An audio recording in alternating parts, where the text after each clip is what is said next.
Hello, आवाज आ रहा है सबको? आवाज आ रहा है सबको?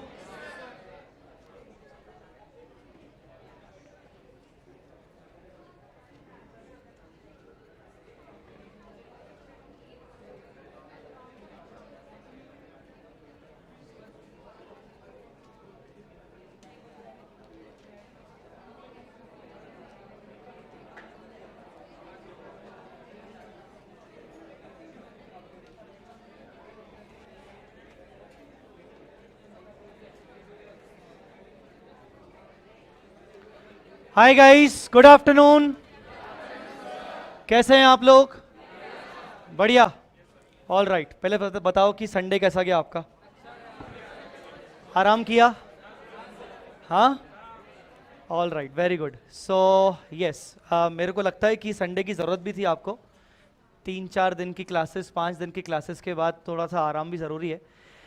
सो आज से हमें स्टार्ट करना है नया टॉपिक। लास्ट क्लास में हमने क्या पढ़ा था? Balance sheet P and L, right.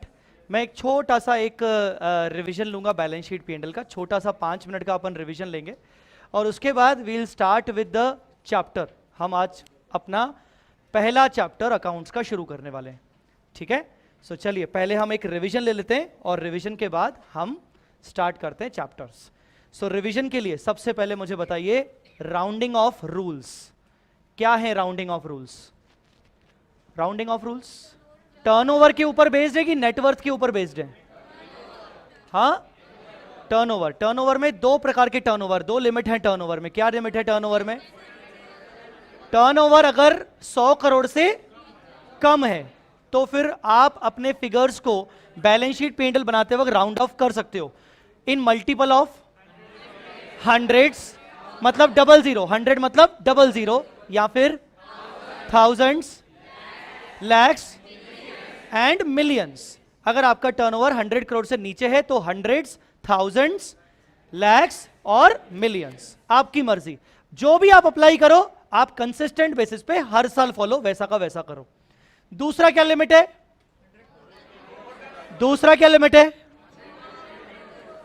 Turnover 100 crore और मोर। देखो बेटा, दो चीजें होती हैं, एक अगर लिख दिया लेस देन 100 तो दूसरा मोर देन 100 नहीं होगा, दूसरा होगा 100 और मोर।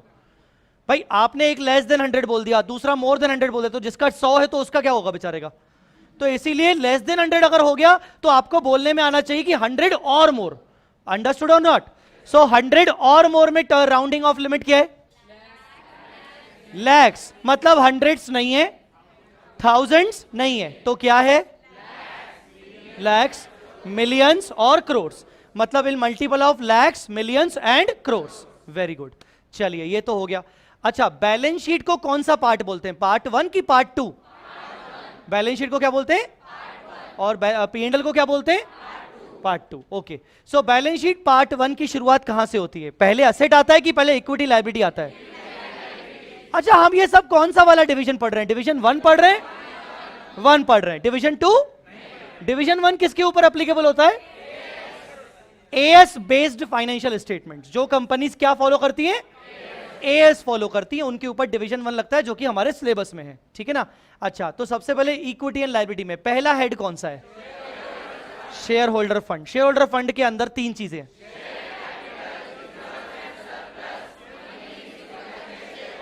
Very good, share capital, reserve and surplus, money received against share holder. दूसरा हेड कौन सा है? Share application money pending allotment. Very good. तीसरा हेड कौन सा है? नॉन करंट लायबिलिटी के अंदर 4 चीजें कौन सी हैं? Long term borrowing, deferred tax liabilities, मतलब जिसको आप डीटीएल बोलोगे, जिसको आप डीटीएल बोलोगे शॉर्ट में, क्या बोलोगे? Deferred tax liability. चलो फिर से बोलो 4 चीजें, 4 चीजें फिर से।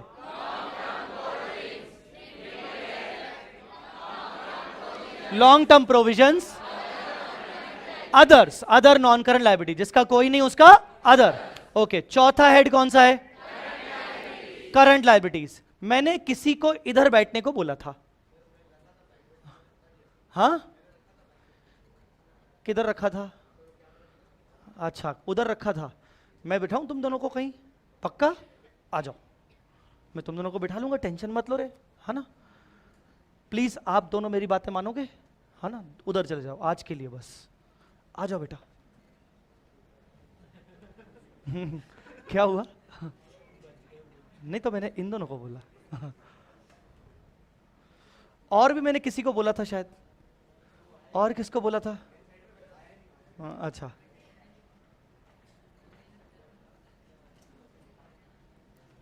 All right, okay. हाँ, करंट लायबिलिटी में 4 कौन सी चीजें आती हैं? 4 या 5 कौन सी चीजें आती हैं, जल्दी बताओ। Short term borrowings, trade payables, तीसरा आइटम कौन सा? तीसरा short term provisions, other current liabilities. Very good, चलो ये हो गया लायबिलिटीज और इक्विटी वाला पोर्शन। अब आते हैं किस पोर्शन पर? असेट वाले पोर्शन पर। असेट में सबसे पहले क्या? नॉन करंट असेट के अंदर क्या क्या चीजें आती हैं? Property, plant and equipment. उसके अंदर 4 चीजें,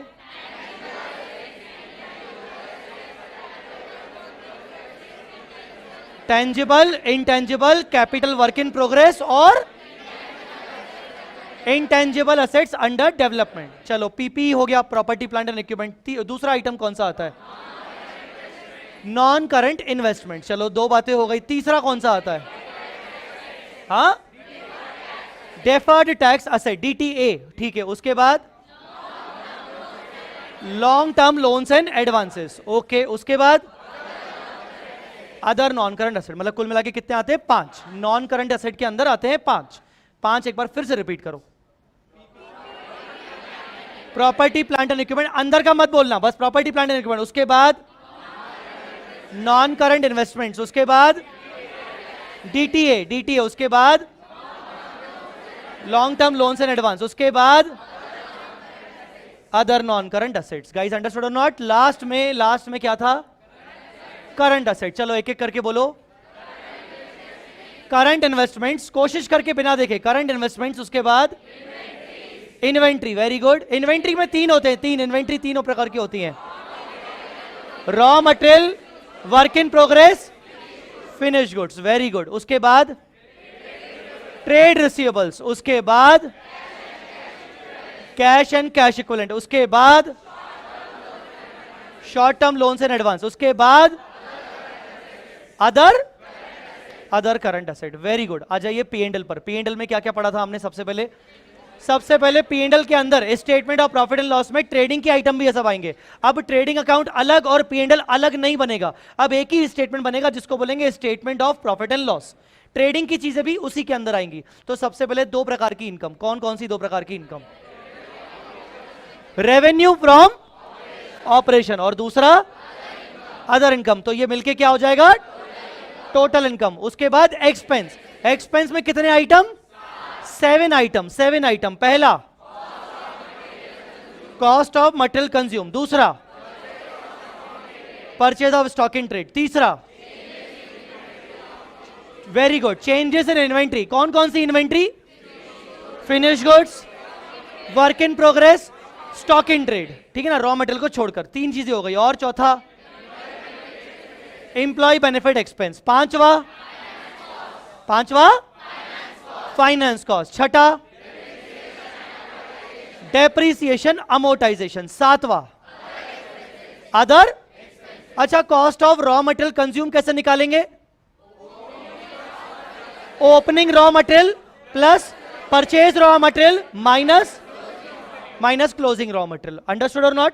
अच्छा, अमोर्टाइजेशन किस पे लगता है? इंटेंजिबल असेट्स पे। गाइस अंडरस्टूड और नॉट? ओके। अच्छा, बैंक चार्जेस कहां पे आएंगे? फाइनेंस में आएंगे कि अदर में आएंगे? फाइनेंस में आएंगे कि अदर में आएंगे? मोस्टली वो अदर में आएंगे। अगर आपका सेविंग अकाउंट है, करंट अकाउंट है, इसमें अदर में आएंगे। बट अगर लोन के रिस्पेक्ट में है तो फाइनेंस कॉस्ट में आएंगे। गाइस अंडरस्टूड और नॉट? चलो, 7 एक्सपेंसेस हो गए। 7 एक्सपेंसेस का टोटल आ गया। फिर टोटल इनकम से टोटल एक्सपेंस माइनस हुआ तो क्या मिलता है? Total income minus total expense. क्या मिलेगा? प्रॉफिट लॉस बिफोर की आफ्टर? बिफोर क्या? 2 आइटम थे, before exceptional and extraordinary item. Understood और नॉट? अच्छा, उसके नीचे क्या आएगा? अच्छा, एक्सेप्शनल आइटम सिर्फ एक्सपेंस हो सकता है कि इनकम भी हो सकता है? दोनों हो सकते हैं, इनकम या एक्सपेंस दोनों हो सकते हैं। चलो एक्सेप्शनल आइटम लिख दिया, फिर क्या आएगा? Profit loss before extraordinary and tax. फिर क्या लिखा? Extraordinary item. अब क्या आएगा? प्रॉफिट लॉस बिफोर टैक्स, और उसके बाद क्या आएगा? टैक्स। टैक्स के अंदर दो चीजें, current tax and deferred tax. उसके बाद क्या आएगा? Profit after tax. क्या आएगा? साला ये तो profit after tax continuing operation का आया है। इसके बाद क्या शुरू होगा? Discontinued operation. इसके बाद क्या शुरू होगा? अच्छा, डिसकंटिन्यूड ऑपरेशन का revenue from operation, other income, expenses सबको दिखाने की जरूरत है कि डायरेक्ट क्या दिखाएं? क्या दिखाएं? Profit loss before tax from discontinuing operation. बोलो ना बेटा। उसके बाद क्या दिखाएंगे? टैक्स। उसके बाद क्या दिखाएंगे? Profit loss after tax from discontinued operation. Guys understood और नॉट?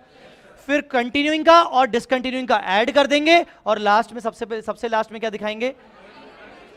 अर्निंग्स पर शेयर। गाइस अंडरस्टूड और नॉट? बेटा सबको क्लियर हो रहा है कि नहीं? तो ये फॉर्मेट तो भाई आपको रटना ही पड़ेगा। आपको ये फॉर्मेट 3-4 चैप्टर में काम आने वाला है। 3-4 चैप्टर मतलब इंस्टीट्यूट के हिसाब से कम 30 से 40 मार्क्स के जो सवाल आएंगे उसमें आपको बैलेंस शीट P&L आएगा। कहीं बैलेंस शीट आएगा तो कहीं P&L आएगा, बट 30 मार्क्स या 40 मार्क्स के सवालों में आपको एग्जाम के अंदर बैलेंस शीट P&L पूछी जाएगी। सो याद रखिएगा, आपको ये बैलेंस शीट P&L याद होनी चाहिए। यहां तक सबको क्लियर है कि नहीं? ओके, आज से यस। टैक्स मतलब income tax. Income tax P&L में दिखाते ना, कंपनी के P&L में दिखाते ना। प्रोपराइटर मत सोचो, हम उसके कैपिटल में नहीं ले जाते बेटा, P&L में ले जाते हैं। कंपनी कौन है? Separate legal entity. तो वो टैक्स भर रही है तो उसके लिए वो क्या हुआ? खर्चा। अंडरस्टूड और नॉट? क्या कंपनी के अंदर ड्राइंग दिखती है? हाँ, नहीं दिखती है। मैं बार बार आपसे यही रिक्वेस्ट कर रहा हूं, जो भी सोचो वो प्लीज कृपया करके प्रोपराइटर के पॉइंट ऑफ व्यू से मत सोचो। अभी तक जो भी मन में आ रहा है बहुत सारे, वो प्रोपराइटर के मन में सवाल आ सकता है। प्रोपराइटर के हिसाब से मत सोचो, कंपनी के पॉइंट ऑफ व्यू से सोचो। और कंपनी अगर इनकम टैक्स पे करेगी तो कंपनी के लिए वो खर्चा है। क्या है वो? एक्सपेंस, खर्चा। अंडरस्टूड और not? All right, anybody else? कोई और, किसी को प्रॉब्लम, कोई और डाउट? वो बाद में, वो अभी मतलब ही नहीं, क्योंकि वो जो बेसिक डायलॉग आपने साइड में लिखा होगा AS20 लिखा है क्या? AS20, और AS20 है आपके एडवांस अकाउंट्स में। और एडवांस अकाउंट्स में जब आपको AS20 पढ़ाया जाएगा तो तब मतलब समझाया जाएगा कि ये बेसिक और डाइल्यूटेड क्या होता है। तो अभी कोई सेंस नहीं, क्योंकि उस पूरे को समझाने के लिए कम से कम पूरी एक क्लास लग जाती है, तो अभी कोई मतलब नहीं है। हाँ, और कोई? Anybody else? Anybody else? किसी को डाउट? आज भी मुझे क्लास में कुछ चेहरे नए लग रहे हैं। ऐसा लग रहा है कि आज उनका शायद फर्स्ट या सेकंड क्लास है। कोई है क्या जिनका फर्स्ट क्लास है आज? अच्छे से हाथ ऊपर करे बेटा, जिनका आज फर्स्ट क्लास है। जिनका फर्स्ट क्लास है, ओके, हाथ ऊपर करते ही रहिएगा, मुझे जवाब अभी भी मेरे को कुछ पूछना है। बेटा जिनका फर्स्ट क्लास है उनके स्टार्टिंग के 5 लेक्चर्स हुए हैं कि नहीं हुए हैं? एक एक करके बताइए, हुए हैं कि नहीं हुए हैं? नहीं हुए हैं। 3 हुए हैं, एक ही हुआ है, नहीं हुआ है, 4 हो गए हैं, 3 हुए हैं।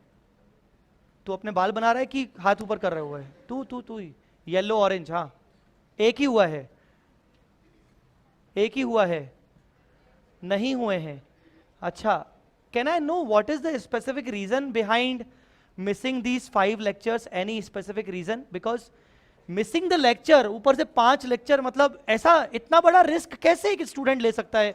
सीए इंटर की शुरुआत में ही लेक्चर मिस करना, मतलब मुझे थोड़ा सा बात ये गले से उतर नहीं रही है। अच्छी बात ये है कम से कम हमारी चीज की कि एटलीस्ट हमने 5 लेक्चर में बेसिक पढ़ा है और हमने कोई चैप्टर शुरू नहीं किया है। तो एनी स्पेसिफिक रीजन जिनका आज क्लास है वो फर्स्ट में आए, जिन्होंने लेक्चर अभी तक नहीं देखा है, या क्या? Anybody else want to tell me? ठीक है, उसके बाद और? हाँ, अच्छा, और इधर भी थे ना कुछ? इधर भी थे, इधर? हाँ, क्या? मैं ये पूछ रहा हूं कि शुरुआत की 5 क्लासेस मिस करने का रीजन, बैकलॉग ना देखने का रीजन? हाँ हाँ, तो शिफ्टिंग में थोड़ा सा टाइम लग गया। कहां से हो आप? पटना से हो, वेरी गुड, बहुत बढ़िया, ठीक है। और इधर भी कोई बोल रहा था कुछ?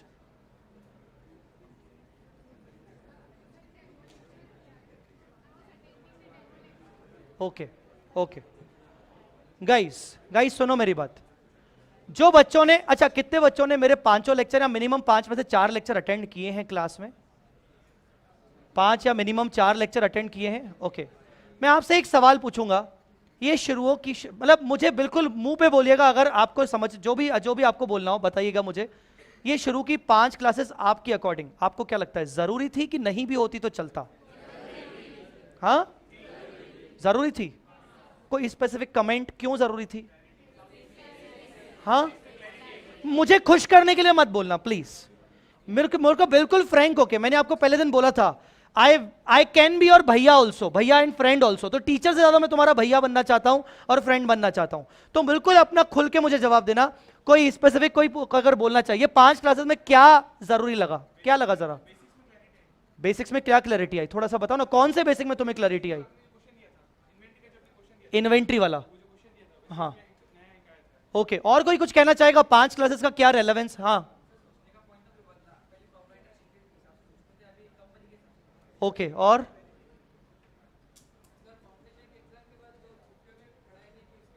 उसका थोड़ा सा एक वापस से अच्छा रिवाइज हो गया। Okay asset liability income expense का जो डेफिनेशन किया था, ओके उसका प्रॉपर मीनिंग मालूम पड़ा। प्रूडेंस का कॉन्सेप्ट और क्लियर, उस दिन अपन ने प्रूडेंस कंजर्वेटिज्म पे बात की थी। Very good. और एनीवेज मतलब आपका ये कहना है कि 5 क्लासेस शुरू की जरूरी थी कि नहीं थी? जरूरी थी यार। मतलब सी मुझे 5 क्लासेस में, मैं चाहूं तो 5 क्लासेस में मैं एक चैप्टर खत्म कर सकता हूं, एक छोटा सा चैप्टर खत्म कर सकता हूं। अकाउंट्स का कोई भी एक छोटा सा चैप्टर खत्म कर सकता हूं 5 क्लासेस में। 5 क्लासेस मतलब टेंटेटिवली 9 से 10 घंटे, 2 घंटे का, पौने 2 घंटे का ड्यूरेशन देखे तो उसमें एक चैप्टर खत्म हो सकता है। मेरा कोर्स 5 दिन पहले खत्म हो सकता है, बट मैं जानता हूं बेटा, क्योंकि मैं इतने टाइम से पढ़ा रहा हूं, कि एक बच्चे ने सही बात बोली कि फाउंडेशन के बाद ना एक गैप हो गया था सर, और वो गैप फिल करने के लिए 5 क्लासेस शायद लगी कि हाँ जरूरी था। ये बहुत अच्छा जवाब दिया उन्होंने। और कुछ लोगों को ट्रेडिंग के कॉन्सेप्ट समझ में आया कि हाँ यार और रियलिटी में क्या होता है, किसी को असेट लायबिलिटी के एक्सपेंस का कॉन्सेप्ट समझ में आया। वो रिकॉग्निशन, मेजरमेंट, प्रेजेंटेशन, डिस्क्लोजर पर जो बातें की, वो उन चीजों की मीनिंग समझ में आई। So that is a very important. But खुशी वाली बात यह है कि एटलीस्ट चलो अभी तक हमारा कोर्स में ऐसा कोई अपना नुकसान नहीं हुआ। नुकसान जो हुआ है वो बेसिक्स का हुआ है। अब मैं उन सभी स्टूडेंट से रिक्वेस्ट करना चाहूंगा जिनका अगर कोई भी क्लास छूटा हुआ है, 5 वाला, 5 में से कोई भी छूटा हुआ है या सभी छूटे हुए हैं, आप प्लीज उसको हल्के में मत लेना। जितना मौका मिले, भले फिर 2x की स्पीड पे देखना पड़े, आप 2x की स्पीड पे देखना, क्योंकि वैसे भी वो बेसिक्स है, वैसे भी बेसिक्स है।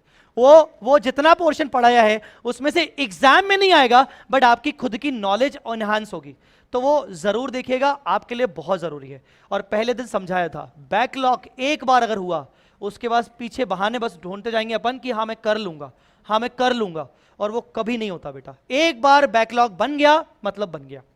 ऑल राइट, कॉपी निकालिए, चैप्टर का नाम डालते हैं अपन, आज एक नया चैप्टर शुरू करते हैं। ऑनलाइन स्टूडेंट्स, आपसे भी रिक्वेस्ट होगी कि अगर आपके कोई लेक्चर छूटे हैं तो कृपया करके उनको जल्दी से जल्दी कवर अप कर लीजिए। अच्छा ऑनलाइन स्टूडेंट्स, आपको इस लेक्चर के डिस्क्रिप्शन में और इस लेक्चर के कमेंट में पिन किया हुआ है आज जो चैप्टर शुरू हो रहा है हायर परचेज, उसके नोट्स। फेस टू फेस वालों को नोट्स की जरूरत अभी आज के दिन नहीं है। जिनको बुक आ चुकी है तो ठीक है, जिनको बुक नहीं मिली है, कल मैं एक नोट्स का पूरा सेट फिर से बंटवाऊंगा जिनको अभी तक बुक नहीं मिले हैं, टेंशन मत लेना। सो आज नोट्स की एज सच कोई जरूरत नहीं है। सो हायर परचेज करके हमारा चैप्टर है, हेडिंग डालिए।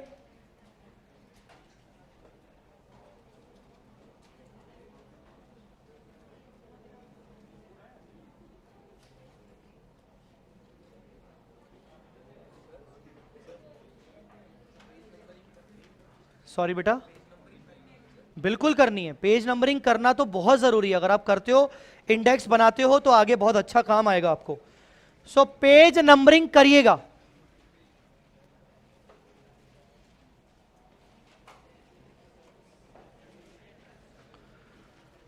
और अभी तक नहीं किए तो अब से कर लो, कोई दिक्कत नहीं है, अब से कर लो।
ये चैप्टर का नाम है, ये चैप्टर का नाम डाल दीजिए,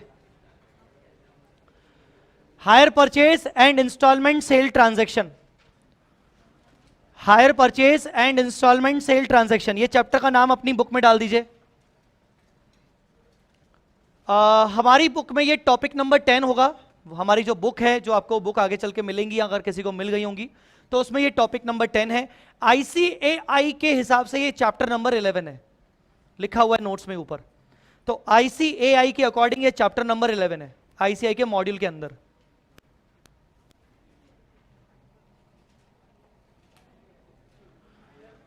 आज के दिन हमें नोट्स की जरूरत नहीं पड़ेगी, आज के दिन हम कुछ बेसिक चीजों पर बातें करेंगे हायर परचेज के अंदर।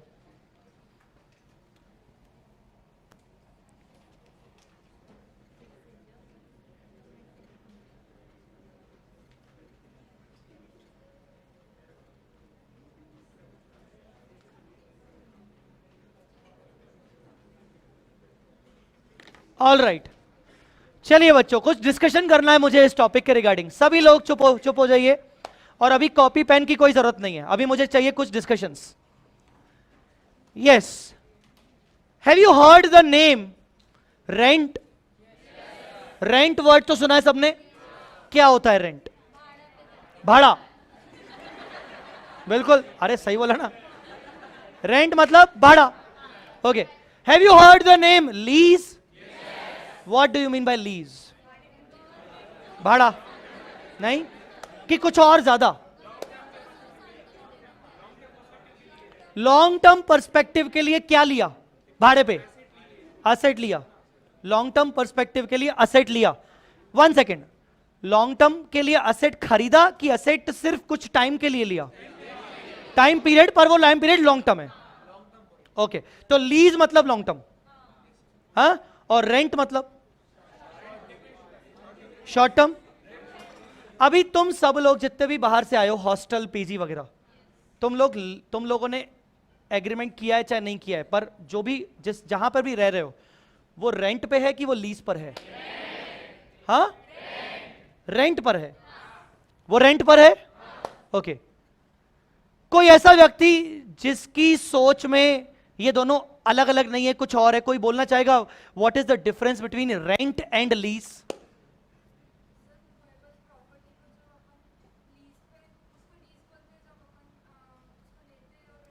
मूवेबल की इमूवेबल? मूवेबल। आगे चलो, आगे बोलो।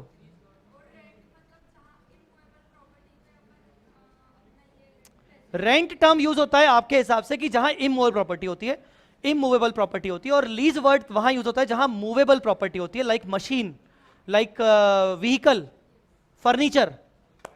ओके, मैं ना इधर मैं आपको बता दूं, मैं कोने कोने वाले बच्चों से ना बहुत खफा हो जाऊंगा। मेरे को वहां से जवाब चाहिए, उधर से जवाब चाहिए, पीछे से जवाब चाहिए। इसका मतलब ये नहीं है कि मेरे को सामने जो बच्चे दिख रहे हैं उन्हीं से जवाब चाहिए, मेरे को उधर चाहिए। सोच के रखो, किसी के ऊपर भी उंगली करूंगा तो मेरे को जवाब चाहिए। हाँ, आप कुछ बोल रहे थे।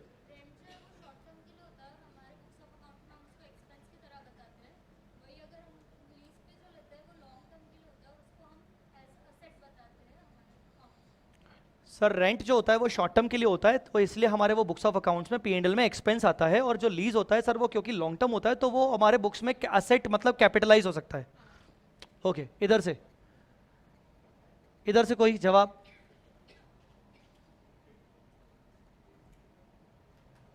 कुछ भी बोल दे सर, आप बहुत अच्छे हो, ये भी बोल देगा तो मेरे को जवाब मिल जाएगा। कुछ भी बोल दो।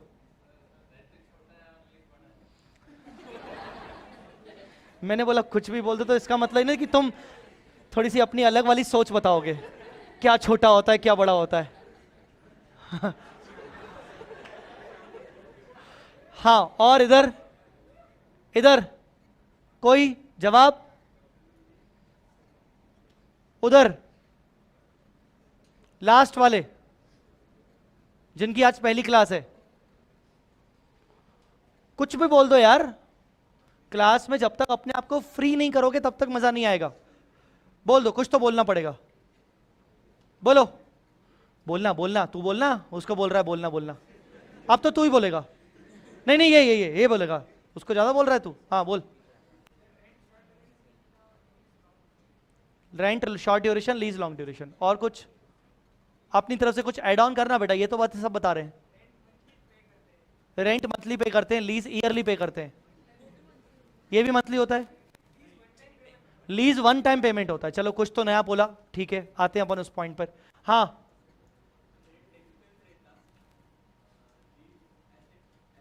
अच्छा ठीक है।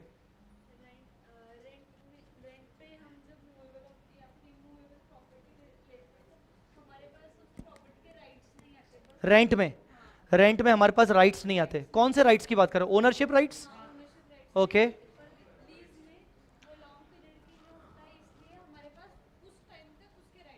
उस टाइम तक उसके ओनरशिप राइट्स आते हैं। अच्छा चलो कुछ कुछ कुछ कुछ बोला, ठीक है, अच्छी बात है। I think yes, online students भी डेफिनेटली कुछ बोल रहे होंगे। Lease is for fixed duration and pre decided. Um, rented property can not changed physically without owner's permission, but property bought on lease can be mended. पता नहीं क्या लिखा है, अमेंडेड लिखा है, अमेंडेड लिखा है, क्या लिखा है?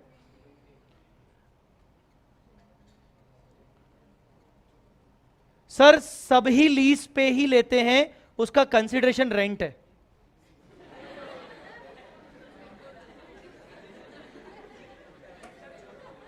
नहीं, 1 सेकेंड, मैं फिर से पढ़ रहा हूं। सर सभी लीज पे ही लेते हैं, उसका कंसिडरेशन रेंट है।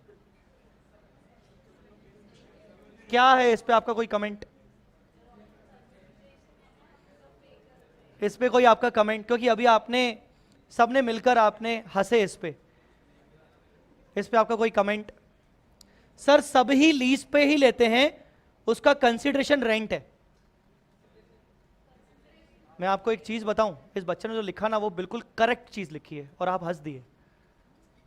इसने बिल्कुल परफेक्ट चीज लिखी इसने। अब मेरी बात को ध्यान से समझिएगा। रेंट शॉर्ट टर्म होता है, लीज लॉन्ग टर्म होता है, ये एक गलत फहमी है, ये एक मिथ है। नहीं, ऐसा नहीं होता है। दूसरा, रेंट इमूवेबल पर होता है, लीज मूवेबल पर होता है, या उल्टा लीज इमूवेबल पर होता है, रेंट मूवेबल पर होता है, ये भी एक गलत फहमी है, ये एक मिथ है।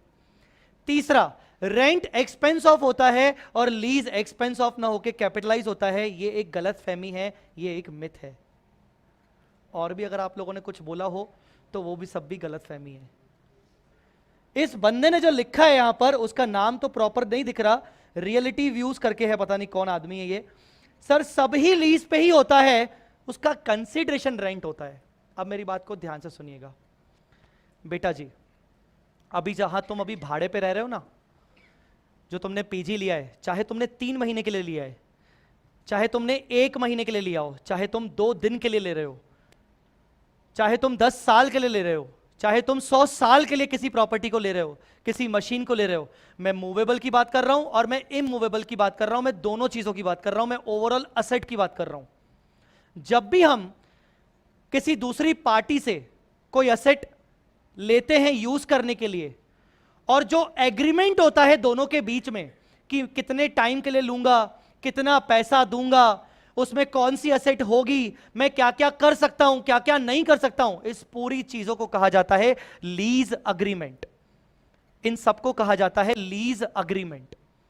सो गाइस, लीज एक वाइडर टर्म है, एक बहुत बड़ा टर्म है, और उस लीज अग्रीमेंट के अंदर 2 पार्टीज होती हैं, 2 लोग होते हैं, एक लेसर और एक लेसी। लेसर मतलब जो अपनी असेट दे रहा है यूज करने के लिए, और लेसी मतलब जो असेट ले रहा है भाड़े पे, किराए पर। और इसमें लेसी जो पे कर रहा है, पे, उसको कहते हैं रेंट, उसको कहते हैं lease rent. So guys, lease और रेंट दोनों अलग अलग टर्म नहीं है। Lease is the agreement and rent is the consideration of that agreement, कि जो मुझे पे करना है, जो मैं पे करूंगा, that is the consideration of that lease agreement. Lease अलग होता है, रेंट अलग होता है, ऐसा अलग ऐसा कुछ नहीं है। लीज एग्रीमेंट होता है, उस एग्रीमेंट के अंदर की जो कंसिडरेशन डिसाइड होती है कि कितने में, उसको कहते हैं रेंट। गाइस मेरी बात समझ में आ रही कि नहीं? बोलो बच्चों, मैं एक बार फिर से रिपीट कर देता हूं, रेंट शॉर्ट टर्म होता है, लीज लॉन्ग टर्म होता है। No no no no no. पहली बात तो रेंट एक पेमेंट होता है, रेंट कोई एग्रीमेंट नहीं होता है। नहीं सर, हमने देखा है रेंट एग्रीमेंट, गलत वर्ड यूज होता है। अगर आप रिकॉग्नाइज कोई भी एग्रीमेंट जिसको रजिस्टर करवाओगे ना, उसमें हमेशा ऊपर लिखा आएगा लीज अग्रीमेंट। अगर मैं भाड़े पे रूम लेता हूं 1 महीने के लिए भी, तो भी उसमें लिखा आएगा लीज अग्रीमेंट। अगर मैं विशाल सर से उनकी कार रेंट पे लेता हूं और मैं एग्रीमेंट करूंगा, that is called lease agreement of a car. पर मैंने बोला विशाल सर को कि सर मुझे कार दे दो, मुझे यूज करनी है आपकी, और उसके बदले में आपको पेमेंट करूंगा, तो that payment is known as rent. समझा कि नहीं? तो मुझे बताइए, लीज किसको कहते हैं? अग्रीमेंट को। किसको कहते हैं? और रेंट किसको कहते हैं? जिसके जो कंसिडरेशन जो तय हुआ है कि कितना अमाउंट लेन देन करनी है, उसको क्या बोलते हैं? Rent, consideration. गाइस अंडरस्टूड और not? So lease means the entire wider term which covers all the conditions including rent, and rent is a part of a lease. Guys, have you understood this concept or not? हाँ बोलो ना बेटा। तो लिखिए first point, लिखिए first point. अब जो हम डिस्कस करेंगे उसको लिखेंगे भी, ताकि वो याद भी रहे।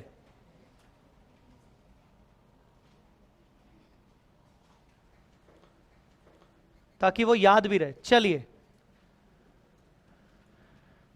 क्वेश्चन लिखिए, what is the difference between lease and rent? What is the difference between lease and rent? एक क्वेश्चन बनाइए, what is the difference between lease and rent?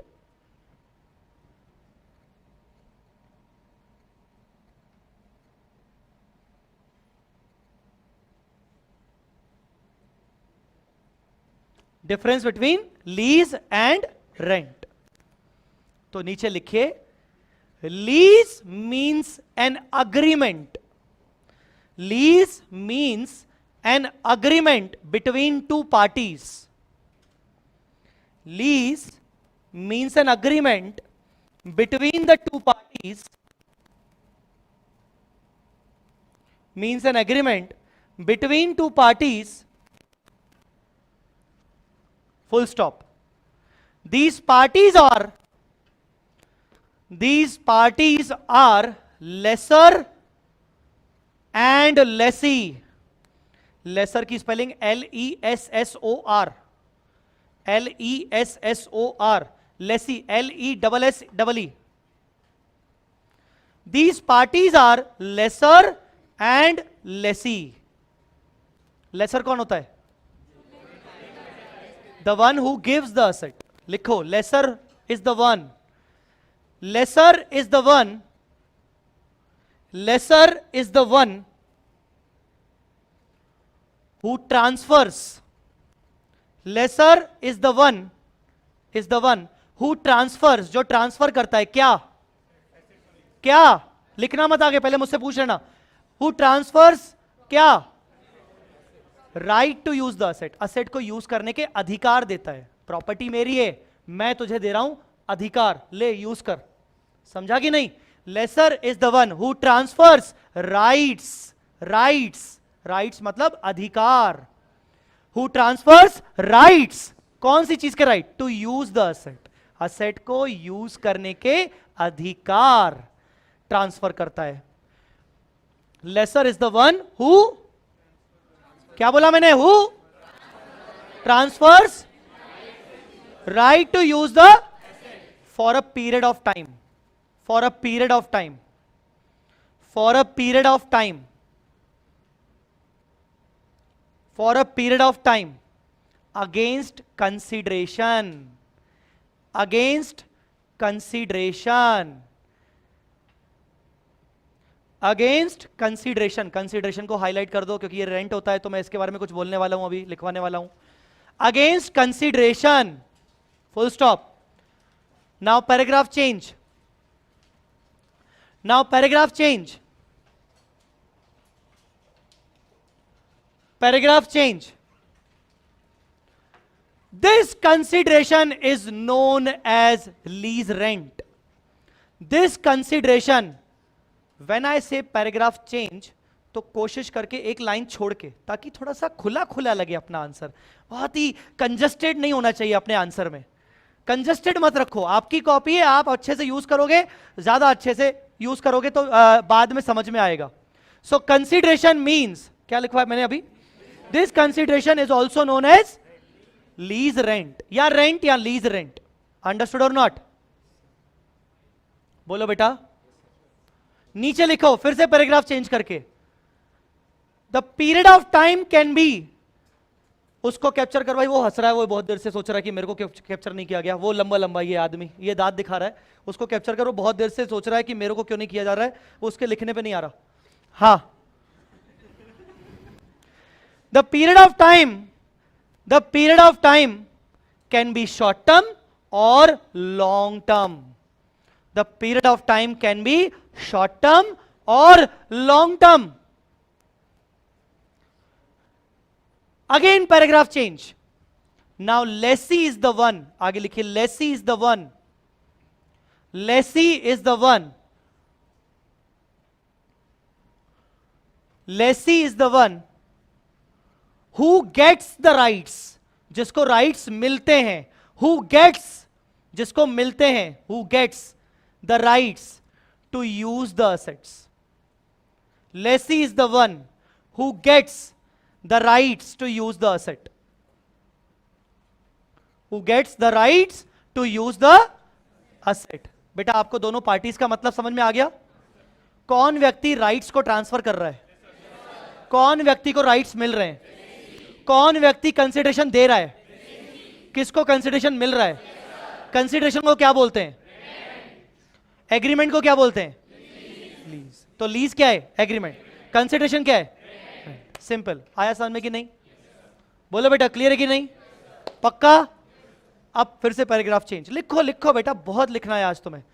लिखो, lease can B of two types, lease can B of two types, lease can B of two types. First और second करके लिखना, पहला और दूसरा। पहला ऑपरेटिंग लीज, पहला ऑपरेटिंग लीज, पहला ऑपरेटिंग लीज, दूसरा second finance lease. The second is finance lease, the second is finance lease. आप पहले सुन लो, बाद में लिखवाऊंगा। जो तुम शॉर्ट टर्म लॉन्ग टर्म कर रहे थे ना, कर रहे थे कि नहीं कर रहे थे, वो ये होता है। अगर शॉर्ट टर्म है तो उसको बोलते हैं ऑपरेटिंग लीज, और अगर लॉन्ग टर्म है, ज्यादा पीरियड के लिए है। एक बात इन्होंने बोली, मैत्री नाम है ना आपका शायद, इन्होंने एक बात बोली, सर जो लीज होता है उसमें पूरे राइट्स आ जाते हैं, उसमें पूरे कंट्रोल आ जाते हैं, आपने ऐसा कुछ बोला था। तो फाइनेंस लीज में होता है लॉन्ग टर्म पीरियड के लिए, मेजरली असेट की पूरी लाइफ के लिए मैंने असेट को ले लिया। एक तरीके सारे रिस्क एंड रिवॉर्ड्स लेसी के पास आ गए, असेट को यूज करने के सारे कंट्रोल्स लेसी के पास आ गए। समझे कि नहीं? अगर मैं विशाल सर को यह कहूं कि सर आपकी कार मुझे अच्छी लग रही है, मुझे सिर्फ 1 महीने के लिए चाहिए, मैं 1 महीने के लिए बाहर जा रहा हूं, मेरे को कार चाहिए, आपकी एसेट यूज करनी है, 1 महीने के लिए चाहिए, तो ये लीज है। पर कौन सी लीज है? क्योंकि कार की यूजफुल लाइफ कितनी हो सकती है? कार की यूजफुल लाइफ कितनी हो सकती है? Not only more than 1 year, लगभग 10-12 साल तो मिनिमम होगी।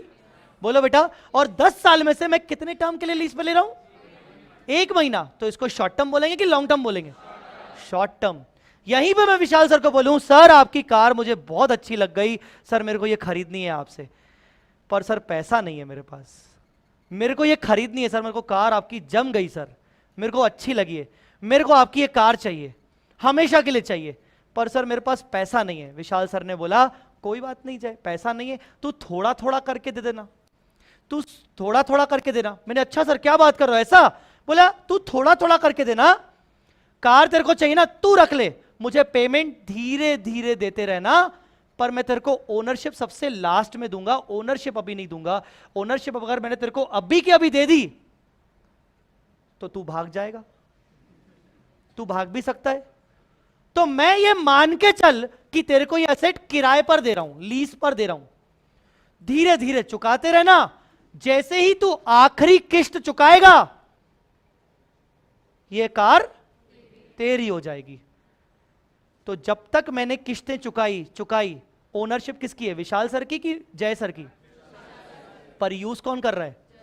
हमेशा के लिए कौन यूज कर रहा है? ये लीज कौन सी है, लॉन्ग टर्म की शॉर्ट टर्म? Long term. तो इसको क्या बोलेंगे? Finance lease. गाइस अंडरस्टूड और नॉट? बोलो बेटा, अंडरस्टूड और नॉट? मुझे एक बात बताइए, फाइनेंस लीज में मैंने ना आपको असेट का डेफिनेशन पढ़ाया था पहली क्लास में। अरे हाँ या ना बोलो रे। अब आपको रियलाइज होगा कि असेट का ये जब कोई पढ़ाया था ना बेसिक, ये बेसिक क्यों काम आता है, कैसे काम आता है। असेट की डेफिनेशन कोई बताएगा? असेट की डेफिनेशन में दो चीजें थी, कंट्रोल और फ्यूचर इकोनॉमिक। आपको याद होगा कंट्रोल के अंदर हमने बात की थी ओनरशिप लीगल भी हो सकती है और डीम्ड ओनरशिप भी हो सकती है। बोलो बेटा, डीम्ड ओनरशिप हो सकती है कि नहीं? मैंने बोला था डीम्ड ओनरशिप मतलब बेनिफिशियल ओनर, याद आ रहा है कि नहीं? अब मुझे बताओ, फाइनेंस लीज के अंदर विशाल सर बेनिफिशियल ओनर है कि जय सर बेनिफिशियल ओनर है? हाँ, लीगल ओनर कार का कौन है? पर डीम्ड ओनर कौन है? क्योंकि सारे बेनिफिट्स किसको मिल रहे हैं? तो फाइनेंस लीज में क्या होता है, जो लेसी होता है वो एक तरीके से डीम्ड ओनर बन जाता है उस कार का। अंडरस्टूड और नॉट? और इसीलिए फाइनेंस लीज के अंदर कार को अपनी बुक्स में कौन दिखाएगा? जय सर दिखाएंगे, और विशाल सर उसको सेल करके दिखाएंगे। भले असेट सेल सचमुच में नहीं हुई है, पर मैंने आपको एक टर्म बताया था, सब्सटेंस ओवर लीगल फॉर्म। कुछ याद आ रहा है क्या बताया था? क्या बोला था उसके बारे में? दिल को देखो चेहरा ना देखो, याद है ना कि नहीं है? तो लीगलिटी मतलब लीगलिटी कुछ और होती है, और सब्सटेंस मतलब सच्चाई, याद है कि नहीं? हर ट्रांजैक्शन किस बेसिस पे रिकॉर्ड होना चाहिए? लीगलिटी के बेसिस पे कि सच्चाई के बेसिस पर? और सच्चाई क्या है? Who is the owner, who is the beneficial owner? तो इसीलिए फाइनेंस लीज में लेसी उस असेट को अपनी बुक्स में दिखाता है। किसी बच्ची ने अब यहां पर असेट की बात की थी कि अपन असेट दिखाते हैं, that is finance lease. Understood और नॉट? अरे बोलो ना बेटा। तो इन शॉर्ट ऑपरेटिंग लीज क्या होती है, शॉर्ट की लॉन्ग? और फाइनेंस लीज क्या होती है, शॉर्ट की लॉन्ग? लॉन्ग। अच्छा, फाइनेंस लीज के अंदर who is the beneficial owner, lessee की लेसर? हाँ, lessee. And who is the legal owner? Lessor. Guys understood और नॉट? बोलो ना बेटा। Maximum risk and reward, maximum control उस असेट के फाइनेंस लीज में किसके पास ट्रांसफर हो जाते हैं? लेसी के पास। मेरी बात समझ में आई कि नहीं? बोलो बेटा, क्लियर हुआ कि नहीं? तो बेटा आज के बाद जब भी तुम भाड़ा और ये सब सोचोगे तो वो एग्रीमेंट जो बनेगा वो कौन सा बनेगा? क्या सोचोगे उसको, क्या बनेगा वो? Lease agreement. पर उस भाड़े के अंदर मतलब जो एग्रीमेंट के अंदर का जो कंसीडरेशन डिसाइड किया हो गया होगा उसको क्या बोलेंगे? रेंट। आया समझ में तुम्हें? ओ छछुंदर, समझ में आया कि नहीं? हाँ, तू सो रहा है बहुत बहुत देर से। तेरा फोटो भी खिंचवा लिया, तेरा सब करवा लिया। हाँ, और क्या चाहिए तेरे को? मसाज करवाऊं? हाँ, चाहिए तेरे को स्पा? चाहिए स्पा, थाई स्पा? हाँ, तेरे को नींद आ रही थी अभी, बढ़िया। तेरे को चाहिए क्या स्पा? लिखो ऑपरेटिंग लीज, हेडिंग डालिए ऑपरेटिंग लीज। पहला डालिए operating lease,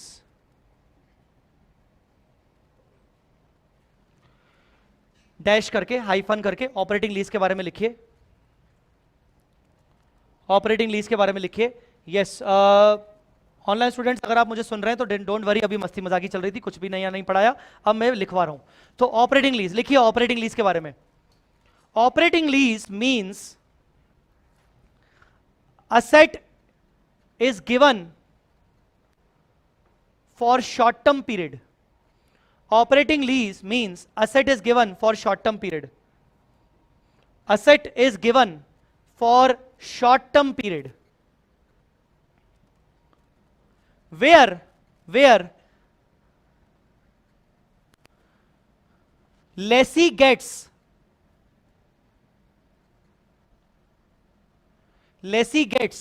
rights to use the asset. Lessee gets the rights to use the asset for a very minimum period. For a very minimum period. As compared to for a very minimum period as compared to the entire life of the asset. As compared to the entire life of the asset. Life के comparison में अगर हम देखेंगे तो period बहुत ही minimum होता है. नीचे शॉर्ट में एग्जाम्पल डाल दो. विशाल सर की कार 10 साल की लाइफ जय सर को दी गई 1 महीने के लिए. शॉर्ट में अपनी भाषा में एग्जाम्पल डाल दो. फॉर एग्जाम्पल करके विशाल सर की कार 10 साल की लाइफ जय सर ने 1 महीने के लिए लीज पर लिया. जय सर ने 1 महीने के लिए लीज पर लिया. या आप 1 साल भी लिख सकते हो क्योंकि 1 साल भी 10 साल में से 1 साल भी तो शॉर्ट ही है ना, कंपैरेटिवली शॉर्ट ही है, तो आप 1 साल भी लिखोगे तो चलेगा. अरे बेटा समझा कि नहीं? एग्जाम्पल लिखा कि नहीं? एग्जाम्पल नहीं लिखोगे तो बाद में इमेजिन नहीं कर पाओगे वो चीज. चलिए next point, finance lease. Next point, finance lease. लिखो, under finance lease, under finance lease lessee gets maximum rewards. Lessee gets, under finance lease lessee gets maximum rewards and rights to use the asset. Maximum rewards and rights to use the asset for a major period, for a major period or major life of the asset. Under finance lease, lessee gets, क्या लिखा मैंने? lessee gets maximum rewards and rights to use the asset for a major period or major life of the asset. Full stop. Here lessee can be treated as beneficial owner of the asset. Here lessee can be treated as, here lessee can be treated as beneficial owner of the asset. Here lessee can be treated as beneficial owner of the asset. Bracket में not the legal owner. Bracket में not a legal owner. Not a legal owner. बेटा beneficial owner का मतलब क्या हुआ? Beneficial मतलब जिसको सारे बेनिफिट्स मिल रहे हैं, ओनरशिप से जुड़े हुए सारे बेनिफिट्स जय सर को मिल रहे हैं, क्योंकि कार जय सर के पास आ गई 10 साल के लिए. वो तो मेरे पास पैसे पूरे नहीं है विशाल सर को एक बार में देने के लिए, इसीलिए विशाल सर ने मुझे फैसिलिटी दे दी बेटा कि ठीक है थोड़ा थोड़ा करके पे कर देना, धीरे धीरे पे कर देना. तो मैंने बोला सर फिर कार मेरे नाम पे कर दो. नहीं, कार में तेरे नाम पे नहीं करूंगा, कार में तेरे नाम पे करूंगा लास्ट में जब तू पूरा पेमेंट चुका देगा. अभी बीच में तू भाग गया तो कम से कम कार मेरे ओनरशिप की होनी चाहिए. तू यूज करना, तू जैसे यूज करना चाहता है तू कर, तू उसको मॉडिफाई करना चाहता है तू कर ले रे, तेरी कार है, तू तो मेरे से फाइनेंस लीज पे ले चुका है, अब जो करना है तू कर अपने हिसाब से. आई मेरी बात समझ में कि नहीं?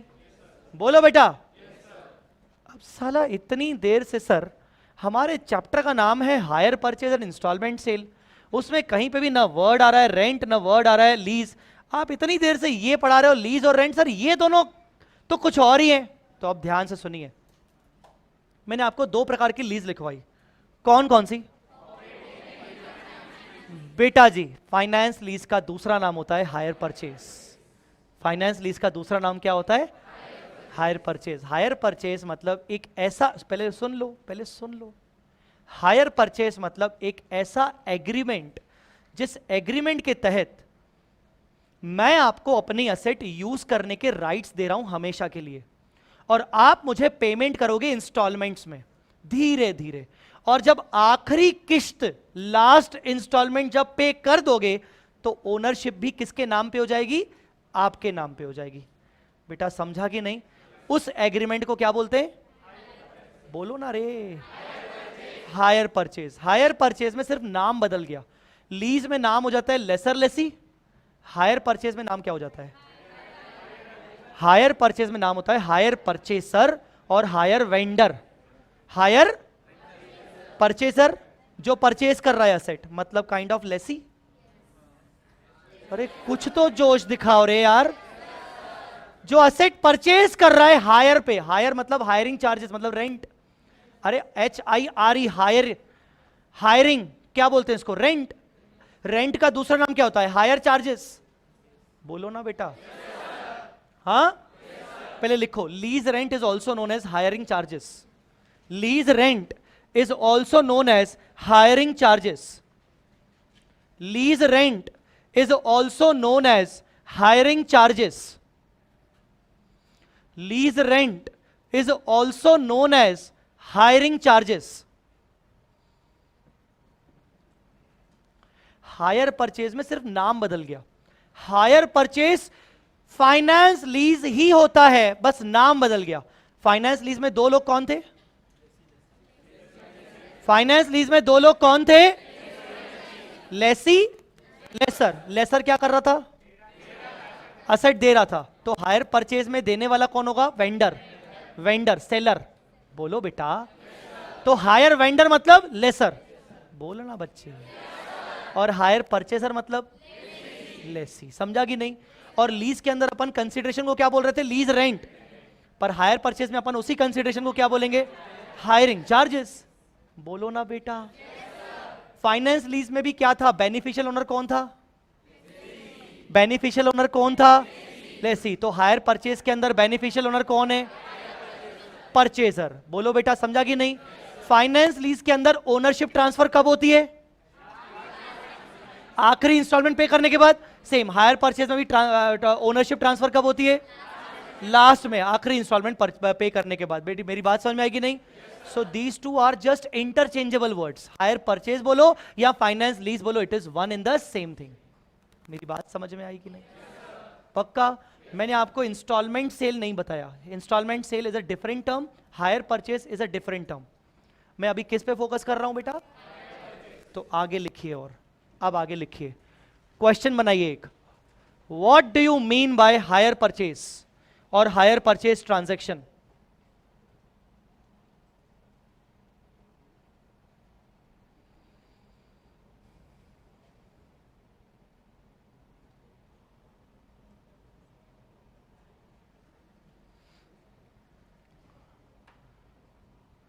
What do you mean by hire purchase transaction? लिखा आपने,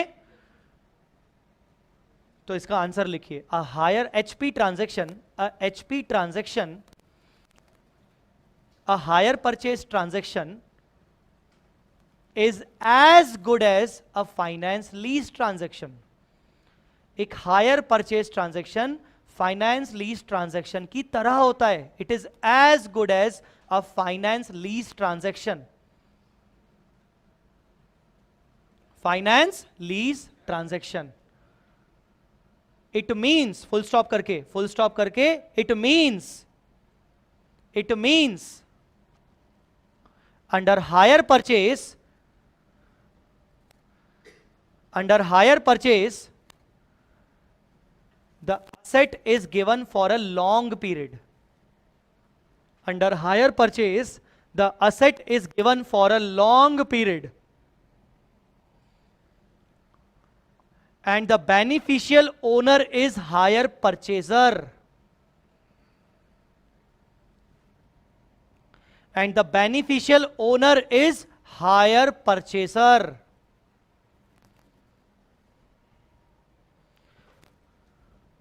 लिखा कि नहीं लिखा, बेनिफिशियल ओनर कौन होता है, तो हायर वेंडर कौन होता है, काइंड ऑफ सेलर, जिसने असेट बेच दिया। बोलो ना बेटा। नेक्स्ट पॉइंट, पैराग्राफ चेंज करके, in higher purchase transaction, in higher purchase transaction comma the legal ownership is transferred, the legal ownership is transferred। कब ट्रांसफर होती है, लास्ट। तो लिखो is transferred only by paying last installment, only by paying last installment, only by paying last instalment,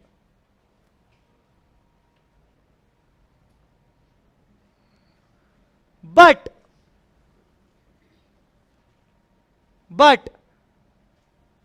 the beneficial ownership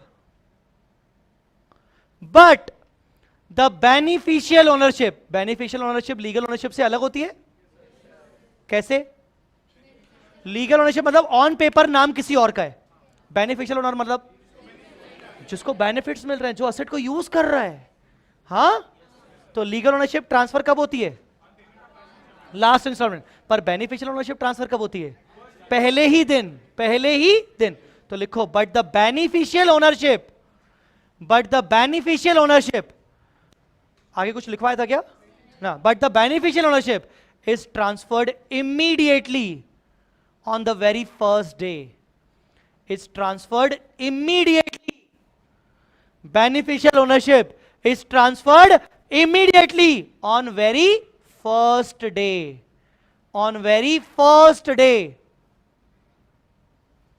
Guys, understood or not? बोलो ना बेटा। किसको transfer हो रही है? परचेजर को हो रही है। अंडरस्टूड और नॉट? बोलो बेटा, क्लियर हुआ? यस, बोलिए।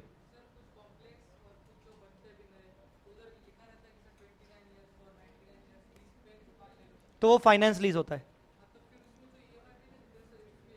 मैं बता रहा हूं ना, जो कंसिडरेशन होता है ना, वो दो तरीके से हो सकता है कि थोड़ा थोड़ा करके दो, या तो इकट्ठा लीज प्रीमियम इकट्ठा एक ही बार में दे दो। दोनों तरीके से हो सकता है। बिल्कुल बेच सकते हैं, क्योंकि बेनिफिशियल ओनर हमें लीज पे लिया तो हम बिल्कुल बेच सकते हैं।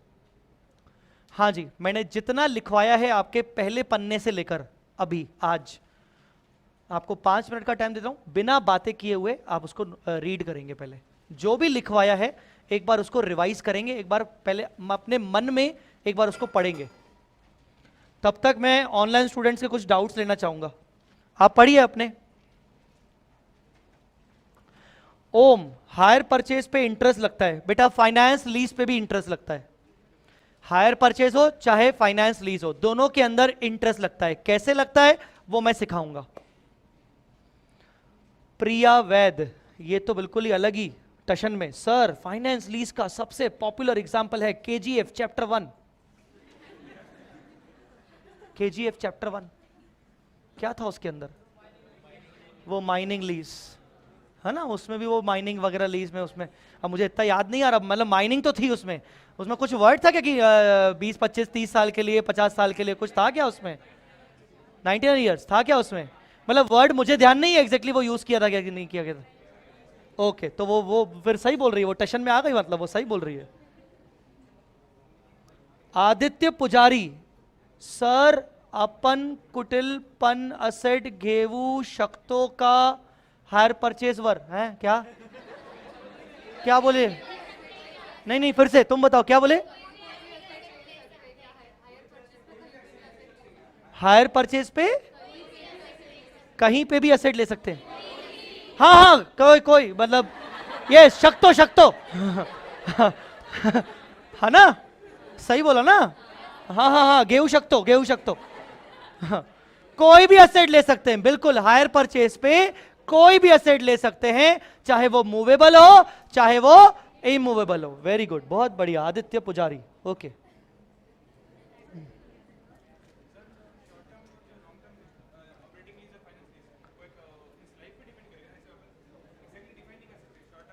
नहीं डिपेंड करेगा कंडीशंस पे, सिचुएशंस पे, लाइफ पे। अब पढ़िए, जल्दी पढ़िए बेटा, प्लीज पढ़िए बेटा, बस ये 3 सवाल ही थे बस। यस बेटा,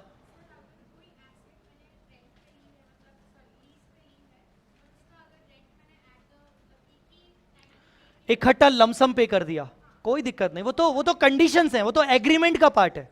जैसे क्या होता है कि मोस्टली ये चीज फाइनेंस लीज में होती है कि मैंने एक बिल्डिंग खरीदा 99 ईयर्स के लीज पर। माना जाता है सरकारी रिकॉर्ड के अकॉर्डिंग कि बिल्डिंग की लाइफ मैक्सिमम 99 ईयर्स होगी। तो मैंने बिल्डिंग लिया 99 ईयर्स के लिए और मैंने उसका पेमेंट इकट्ठा कर दिया पहले ही दिन। तो रेंट इंटायरली मैंने पहले दिन कर लिया, चलेगा, कोई दिक्कत नहीं है। वो भी हायर परचेज है, बिल्कुल वो भी हायर परचेज है। अंडरस्टूड और नॉट? तो अब उसी टाइम पे फिर ओनरशिप ट्रांसफर हो जाएगी टेक्निकली, अंडरस्टूड और नॉट?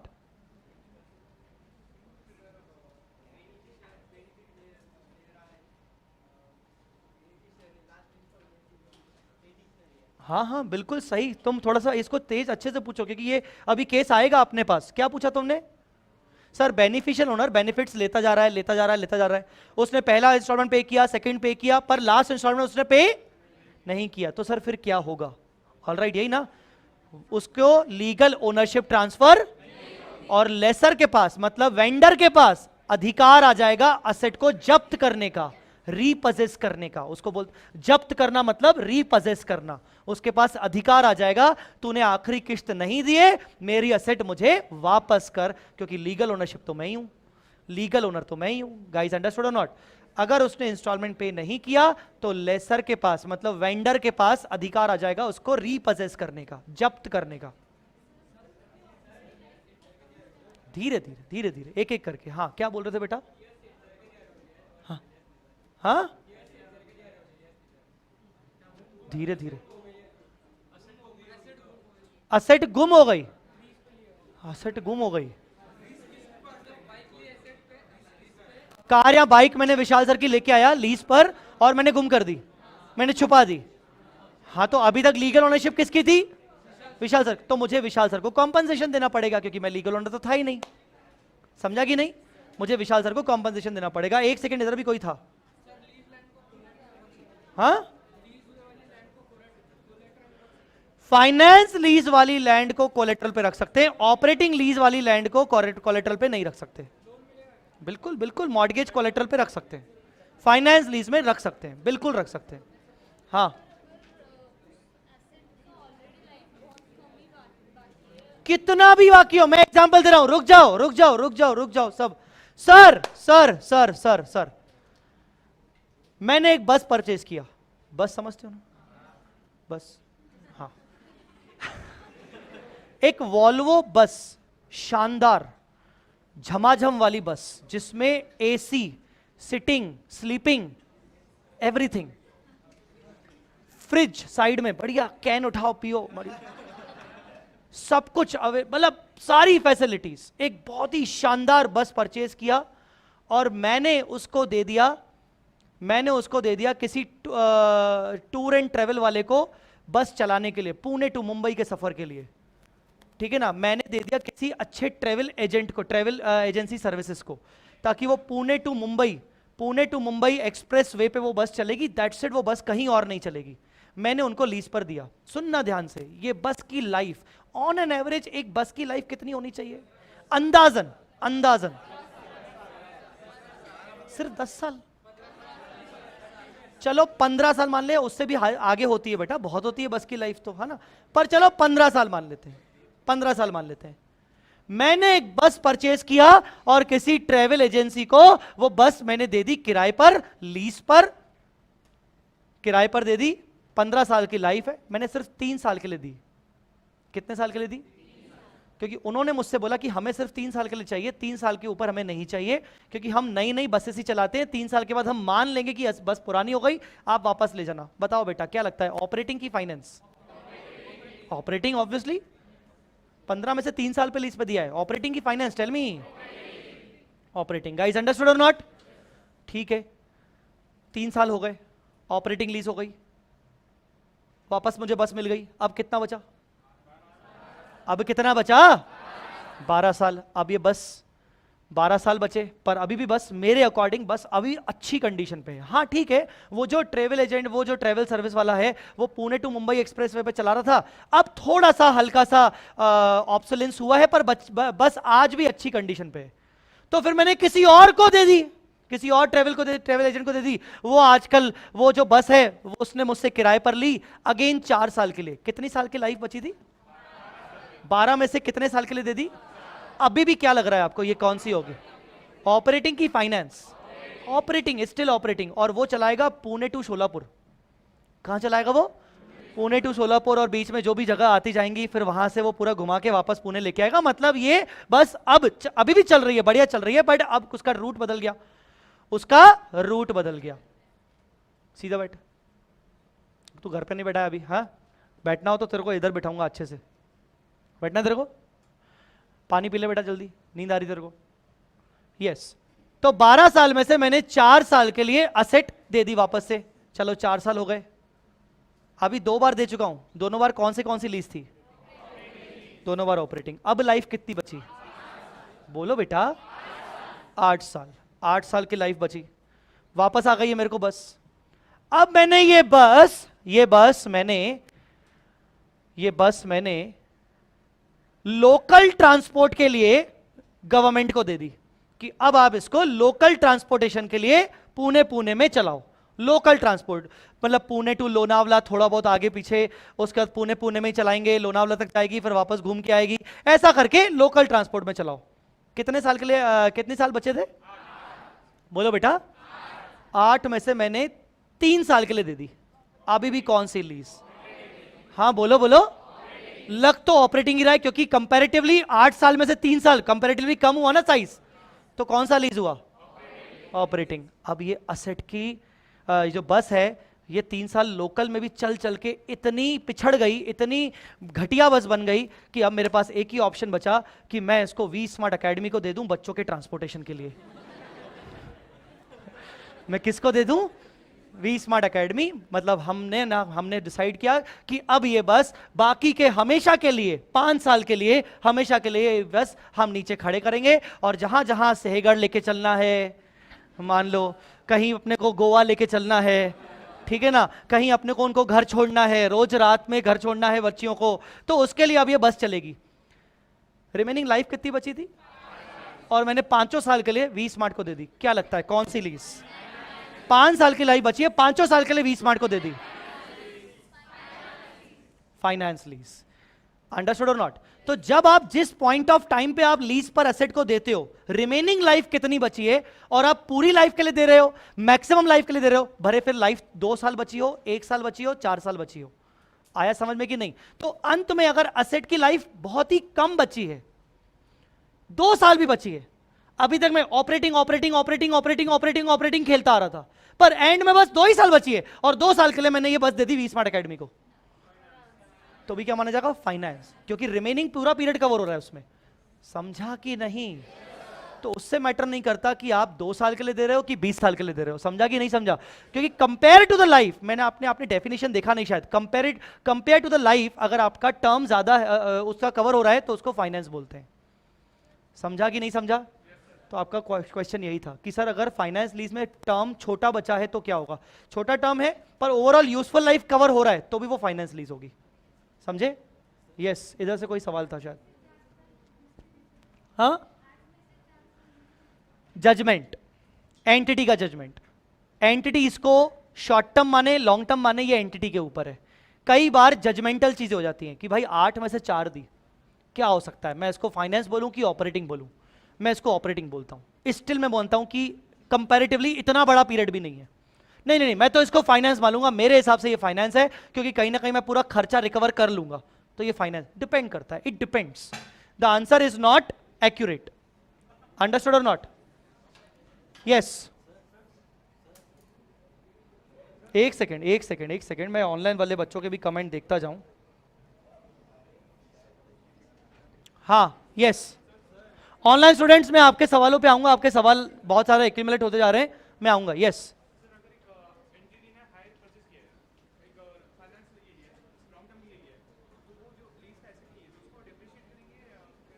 फाइनेंस लीज पे ना, फाइनेंस लीज में बेनिफिशियल ओनर कौन है? लेसी। और उस लेसी, उस बेनिफिशियल ओनर मतलब सब्सटेंस ओवर लीगल फॉर्म के अकॉर्डिंग लेसी उसको असेट रिकॉर्ड करेगा। असेट रिकॉर्ड करेगा तो डेप्रिसिएशन भी क्लेम करेगा। आई बात समझ में कि नहीं? जो असेट रिकॉर्ड करेगा वो डेप्रिसिएशन क्लेम करेगा। Kind of instalment. जो रेंट पे कर रहा है वो एक तरीके से इंस्टॉलमेंट बन गई। आई बात समझ में? अभी धीरे धीरे अभी इस चैप्टर में हम अपन जब कैलकुलेशन पे आएंगे तो और क्लियर होगा। मैं डेप्रिसिएशन की बातें इसमें करने वाला हूं।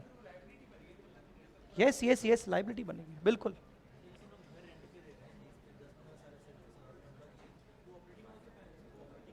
जो अपन घर रेंट में ले रहे हैं, हाँ ले रहे हैं, दे रहे हैं, हाँ ठीक है, जनरली ऑपरेटिंग में आता है, क्योंकि जो देने वाला व्यक्ति होता है, रेंट पे देने वाला व्यक्ति, उसका इंटेंशन नहीं होता कि मैं हमेशा के लिए दे दूं, इसलिए वो ऑपरेटिंग लीज होती है। हाँ जी बेटा,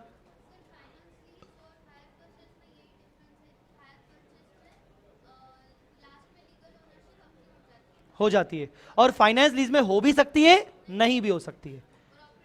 ऑपरेटिंग में तो हो ही नहीं सकती, ऑपरेटिंग में तो हो ही नहीं सकती। ठीक है, यस, एनीबॉडी एल्स? यस,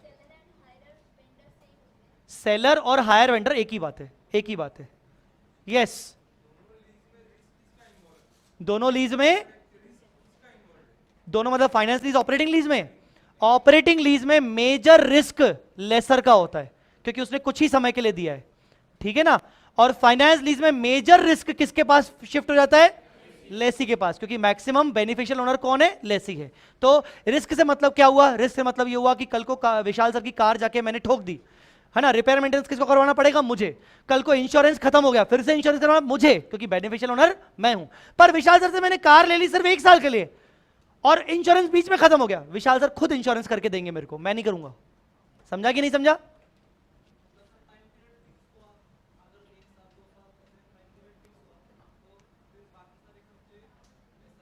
हाँ करेक्ट, बाकी सारे खर्चे लेसर करेगा। वो वही कंडीशन के ऊपर डिपेंड करता है। प्रॉपर्टी जब लेते हैं तो वो फाइनेंस भी हो सकता है, वो ऑपरेटिंग भी हो सकता है, डिपेंड करता है। अगर आप सिंपली किराए पर ले रहे हो रहने के लिए, वो मोस्टली ऑपरेटिंग होता है। बट अगर आपका खरीदने का इरादा है और फिलहाल आप बिल्डर को बोल रहे हो कि मैं थोड़ा थोड़ा करके पे करूंगा, मुझे रहने का, मुझे रहना है इस बिल्डिंग में। सुनो, आप लोग सुन नहीं रहे हो, ध्यान से सुनो। पहले बिल्डर ने मुझे बोला भाई तू ले ले यार, तेरे को पसंद आ रही ना प्रॉपर्टी, ले ले। मेरे पास फंड्स नहीं है। बिल्डर ने एक स्कीम दे दी। बिल्डर ने बोला अरे तुम ले जो यार, तुम पोजीशन ले लो, तुम रहना यूज करो, किराए देते रहना, फंड्स नहीं ना, 5 साल में धीरे धीरे करके पे करते रहना। 5 साल के एंड में लास्ट पेमेंट देने के बाद ओनरशिप तुम्हारी, रजिस्ट्री में तुम्हारी कर दूंगा। कौन सी लीज हुई? कौन सी लीज हुई? मुझे जल्दी बोलो, पहले सुन तो लो यार। कौन सी लीज हुई? ऑपरेटिंग की फाइनेंस? फाइनेंस लीज हुई ऑब्वियसली। क्यों फाइनेंस लीज क्यों हुई? धीरे धीरे पे करूंगा और 5वें साल के बाद एंड में पेमेंट जो भी करूंगा उसके बाद असेट मेरी ही हो जाएगी। बोलो ना बेटा, इसका मतलब खरीदने के बाद भी मैं ही यूज करूंगा, इसका मतलब अल्टीमेटली ओनर तो मैं ही हूं ना शुरू से। तो कौन सी लीज हुई? फाइनेंस लीज, मतलब हायर परचेज। तो ये डिपेंड करता है सिचुएशन के ऊपर। मैंने सिर्फ 2-4-5 महीने के लिए, 1-2 साल, 4-5 साल के लिए मैंने असेट को यूज करने के लिए बस लिया है। प्रॉपर्टी, जहां पर प्रॉपर्टी की लाइफ होगी 60-70 साल और मैं 2-4-5 साल के लिए, 10 साल के लिए यूज कर रहा हूं, तो वो कौन सी लीज होगी? Operating lease. आज पुणे में मैं जहां घर पे रहता हूं, एक फ्लैट में रहता हूं, मेरा वो किराए का घर है, मेरा खुद का घर नहीं है वो, और मैं पिछले 3 साल से रह रहा हूं। उस फ्लैट की लाइफ कितनी होगी? कम से कम यार, वो फ्लैट 12 साल से तो पहले से, 12 साल पहले बना था, और वो कम से कम अभी और कितना चलेगा? कम से कम 25-30 साल और चलेगा, 50 साल और चलेगा। मेरा क्या हमेशा उधर रहने का इरादा है? नहीं। मैं तो जब तक हुआ, जब तक मैं अपनी प्रॉपर्टी परचेज करूं तब तक रहूंगा। मेरे लिए वो कौन सी लीज है? ऑपरेटिंग लीज की finance lease? Operating lease. Depend करता है ना बेटा इंटेंशंस के ऊपर। समझा कि नहीं? ओके।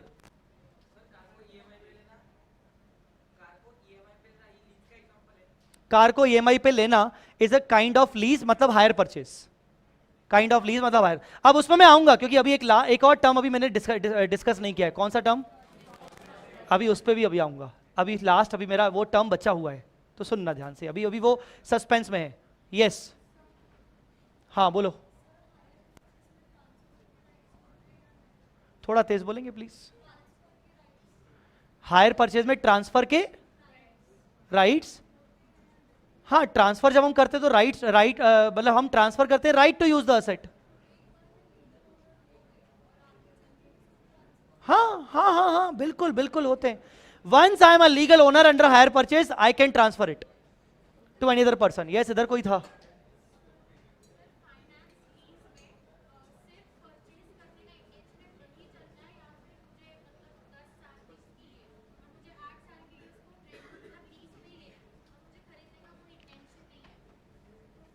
फिर से बोलना, फिर से बोलना।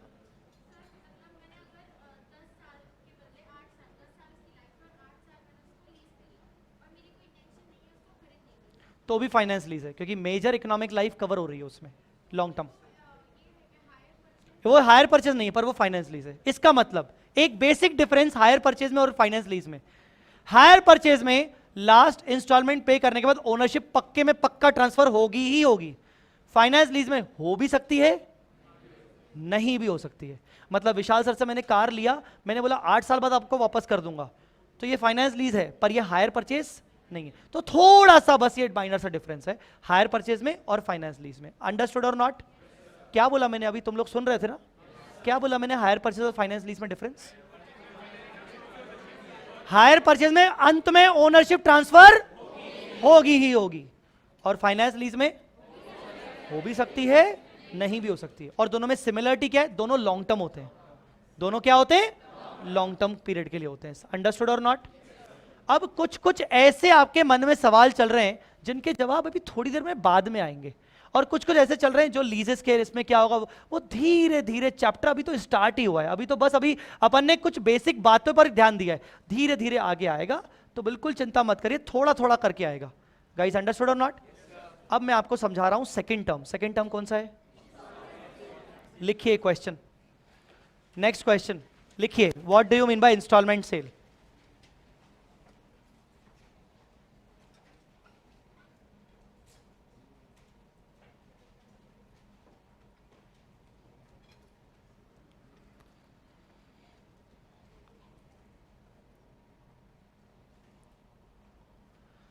लिखिए question, what do you mean by instalment sale? What do you mean by instalment sale? Question लिख लिया सबने? अब इसमें लिखिए, instalment sale, instalment sale is different from hire purchase transaction. Installment sale is different from hire purchase transaction. Full stop.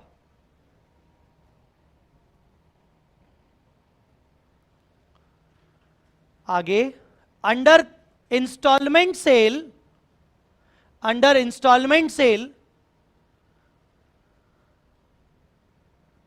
the legal ownership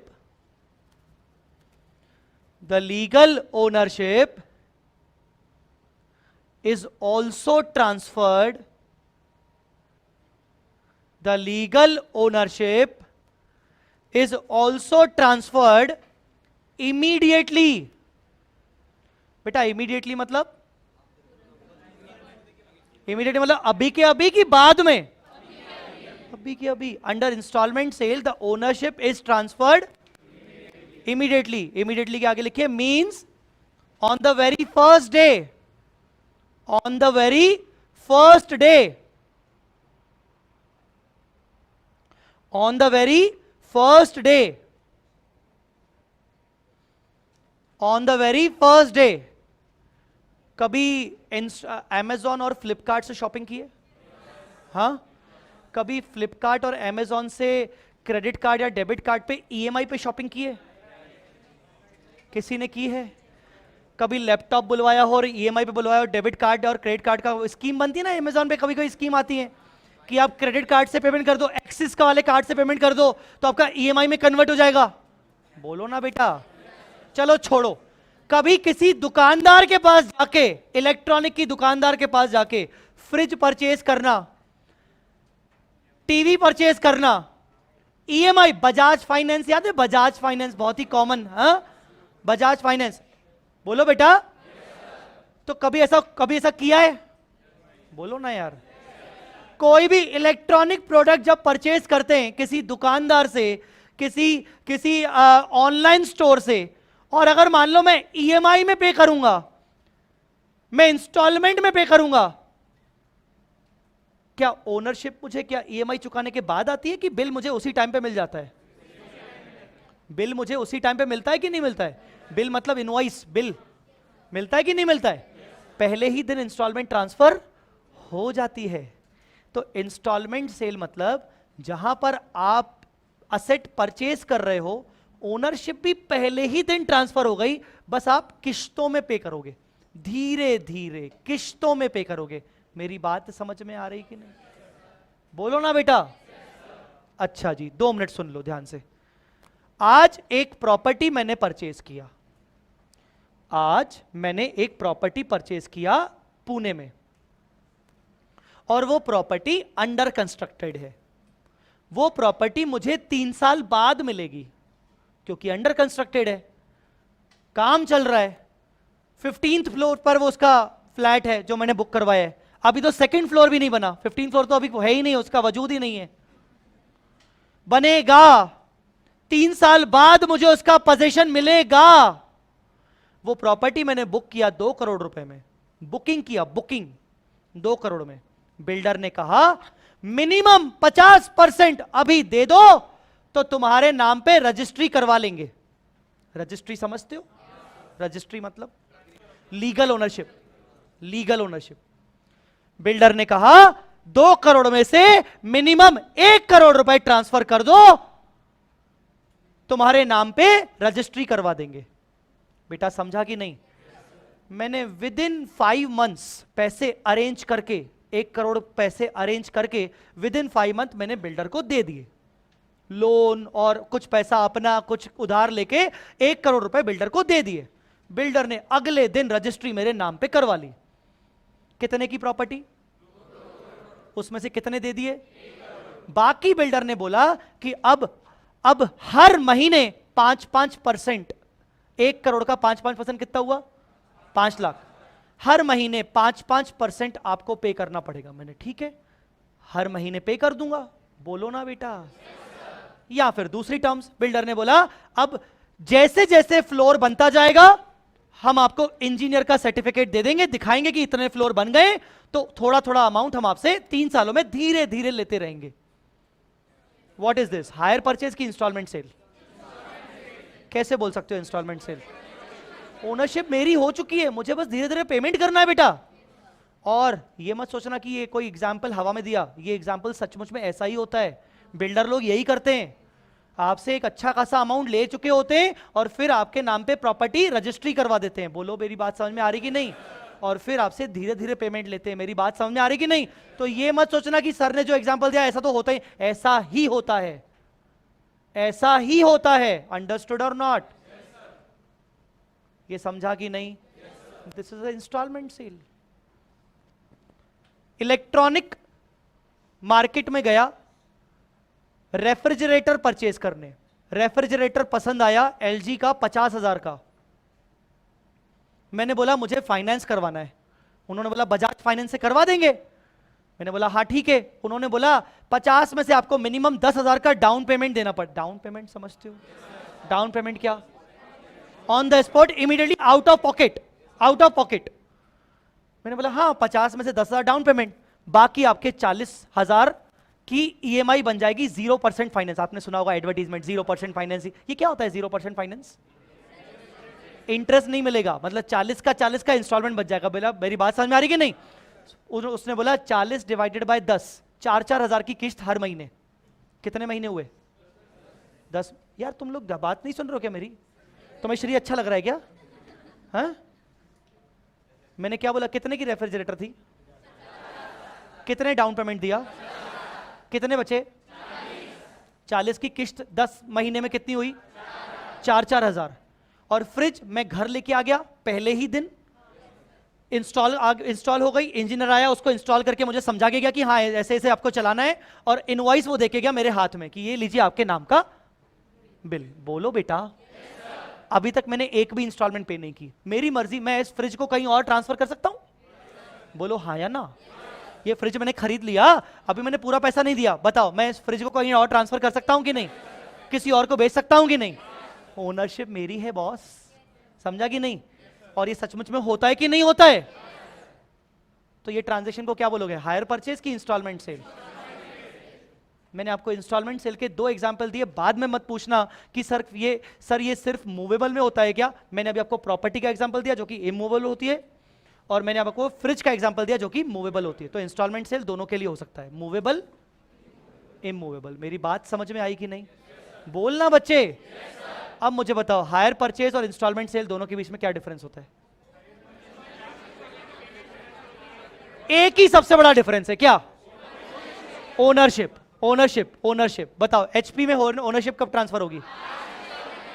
last payment के करने के बाद। और इंस्टॉलमेंट सेल में बिगिनिंग में ही हो जाएगी। मेरी बात समझ में आएगी नहीं? बाकी सब कुछ सेम, बाकी सब कुछ सेम। दोनों में इंस्टॉलमेंट देना है, दोनों में बेनिफिशियल ओनर मैं ही हूं, मैं ही एसेट को रिकॉर्ड करूंगा, चाहे हायर परचेस हो चाहे इंस्टॉलमेंट सेल हो। इतना समझा कि नहीं? बोलो बेटा, इतना समझा कि नहीं? मैंने इंस्टॉलमेंट सेल का आंसर लिखवाया था कि क्वेश्चन ही लिखवाया? बस आंसर लिखवाया था। क्या लिखा था आंसर अपन ने? एक सेकंड पढ़ लेते, एक सेकंड रुको रुको रुको। Installment sale is different from hire purchase transaction. Under installment sale, the legal ownership is also transferred immediately, that is on the very first day. Yes, बस इतना ही लिखना है। एग्जाम्पल आपको मैंने दो दिए। कौन सा एग्जाम्पल दिए? प्रॉपर्टी वाला और रेफ्रिजरेटर का। लिख सकते हो अपनी भाषा में। Everything, being an intermediate student, everything you cannot expect from your teacher, क्योंकि तुम्हें तुम्हारी लिखने की कैपेबिलिटी खुद बढ़ानी है।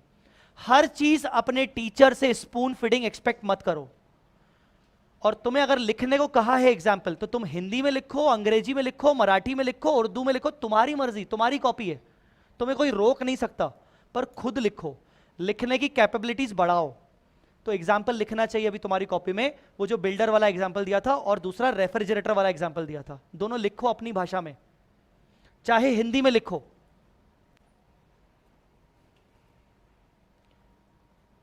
राइटिंग कैपेबिलिटी खुद से ही आएगी।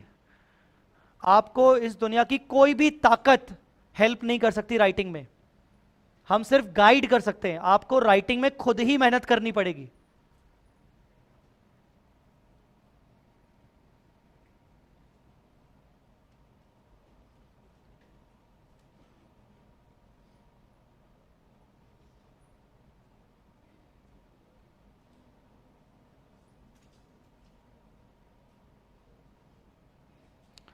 अब देखो, किसी ने पूछा है सर इंस्टॉलमेंट सेल में तो फिर रिस्क है बहुत बड़ी, अगर फ्रिज लेके भाग गए तो? हाँ रिस्क तो है, वो तो डेफिनेटली है। कल को मैंने पेमेंट नहीं किया तो, मैं वो लेके भाग गया तो, कहीं और गायब हो गया तो, वो तो मेरे ऊपर केस फाइल किया जाएगा, वो तो लीगल प्रोसीडिंग तो मेरे ऊपर होंगी। रिस्क डेफिनेटली है इंस्टॉलमेंट सेल में।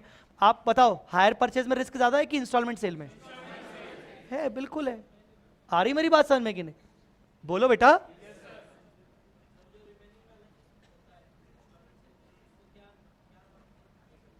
उसको लायबिलिटी, पहले ही दिन मैंने असेट बुक कर ली, तो मैं हर चीज के दो पहलू, असेट बुक करूंगा डेबिट टू लायबिलिटी, मुझे पे करना है पेबल, और जैसे जैसे पे करता रहूंगा मेरी लायबिलिटी खत्म होती जाएगी, खत्म होती जाएगी, खत्म होती जाएगी, खत्म होती जाएगी। असेट मेरी पड़ी है, वो डेप्रिशिएट होती जा रही है, पर लायबिलिटी खत्म होती जाएगी। समझा कि नहीं?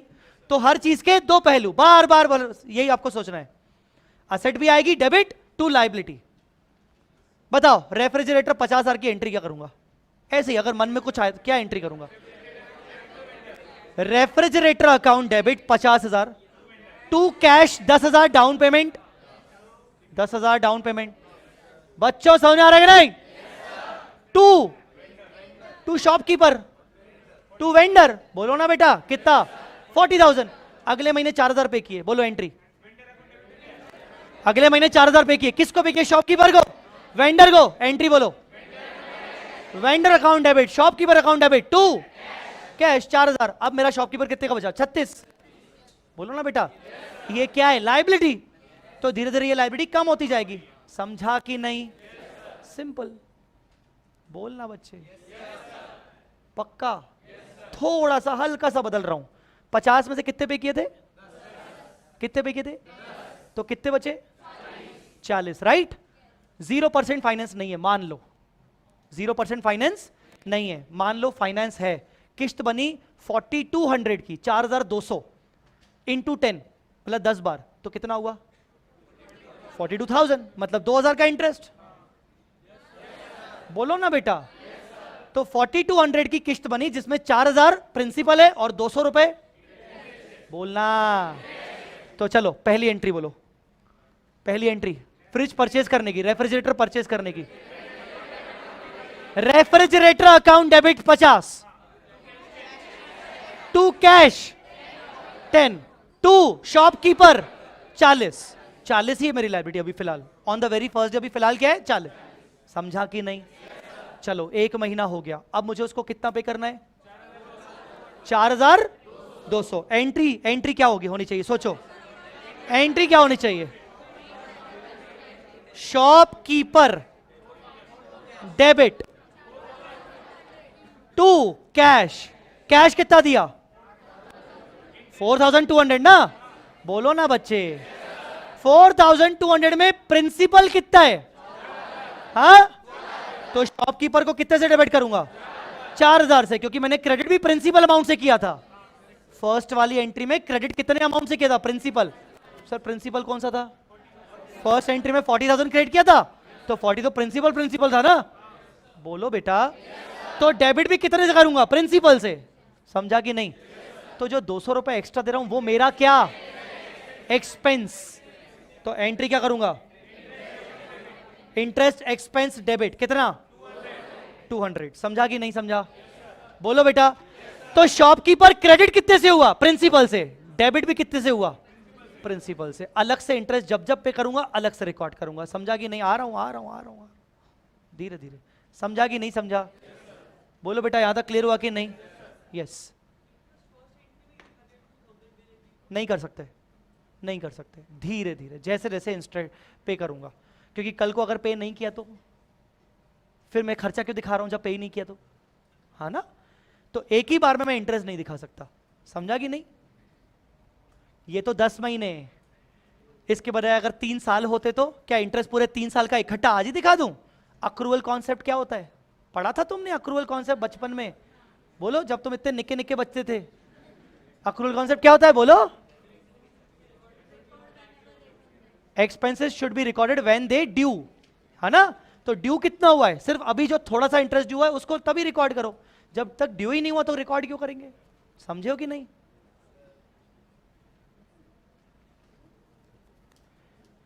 गाइस, इंस्टॉलमेंट और हायर परचेज दोनों समझ में आ गया कि नहीं? ओनरशिप इसमें ट्रांसफर हो रही है इमीडिएटली। हाँ, और कहां पर ओनरशिप ट्रांसफर लास्ट में हो रही है? बहुत ही बढ़िया, बहुत ही बढ़िया। हायर परचेज में 2 पार्टीज होती हैं, पार्टीज के नाम बोलो। Hire purchaser, hire vendor. Instalment sale में जो 2 पार्टीज होती हैं उसको बोलते हैं बायर सेलर। क्या बोलेंगे? चलो दोनों पार्टीज का नाम लिख लो। इंस्टॉलमेंट सेल में 2 पार्टीज का नाम क्या होता है? बायर। कैसे लिखोगे? Parties involve in instalment sale transactions are. Parties involve in installment sale transactions are buyer and seller.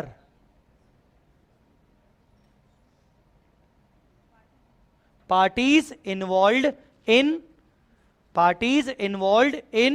installment sale transactions are, इस installment sale transaction में parties कौन कौन इन्वॉल्व होती है? कौन कौन? Buyer and seller. और एचपी में तुमने पहले से लिखा होगा तो ठीक है, नहीं लिखा होगा तो सेम लाइन लिखो फिर से। Parties involve in HP transactions are, हाँ, parties involve in HP transactions are hire purchaser, hire vendor. Tell me, parties involve in finance lease, parties lessor lessee. अब आपको नहीं लग रहा? शब्द नाम अलग अलग है पर अल्टीमेटली मीनिंग एक जैसा है लगभग लगभग। बोलो बेटा। हाँ, अल्टीमेट मीनिंग एक ही लग रहा है पर थोड़े से बस नाम बदल दिए गए। समझे हो कि नहीं? यहां तक सबको क्लियर है कि नहीं? पक्का क्लियर है? सीए फाउंडेशन में एक चैप्टर था मैथमेटिक्स के सब्जेक्ट के अंदर, time value of money. Do you remember that? हाँ, can anybody explain in 1 or 2 statement time value of money में हम क्या सीखते थे? एन्युइटी।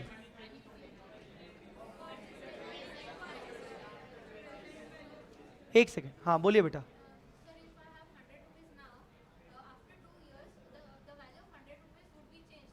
चेंज मीन इंक्रीज और डिक्रीज? डिक्रीज। गाइस प्लीज, इनसे पूछ रहा हूं यही सोच के कि आप सुन रहे होंगे इनको। Give her the importance and give me the importance also, otherwise आप लोगों को भी इंपॉर्टेंस नहीं मिलेगी। अगर मैं आपसे पूछूं और बाकी बात कर रहे होंगे तो आपको कैसा लगेगा? आपको लगेगा कोई सुन ही नहीं रहा मेरी यार। So don't be like this. जब खुद पे आती है तो रियलाइज करवा सकता हूं मैं अभी, तो इसलिए चुप रहो। यस, फिर से बोलो बेटा, तुमने अच्छा बोला, फिर से बोलो।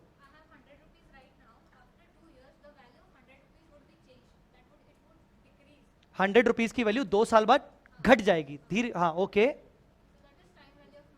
That is time value of money.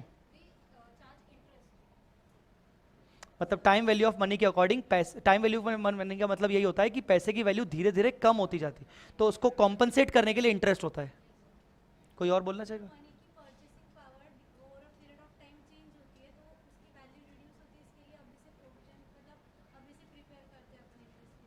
Okay, anybody else? कोई हाथ ऊपर कर रहा था शायद, हाँ।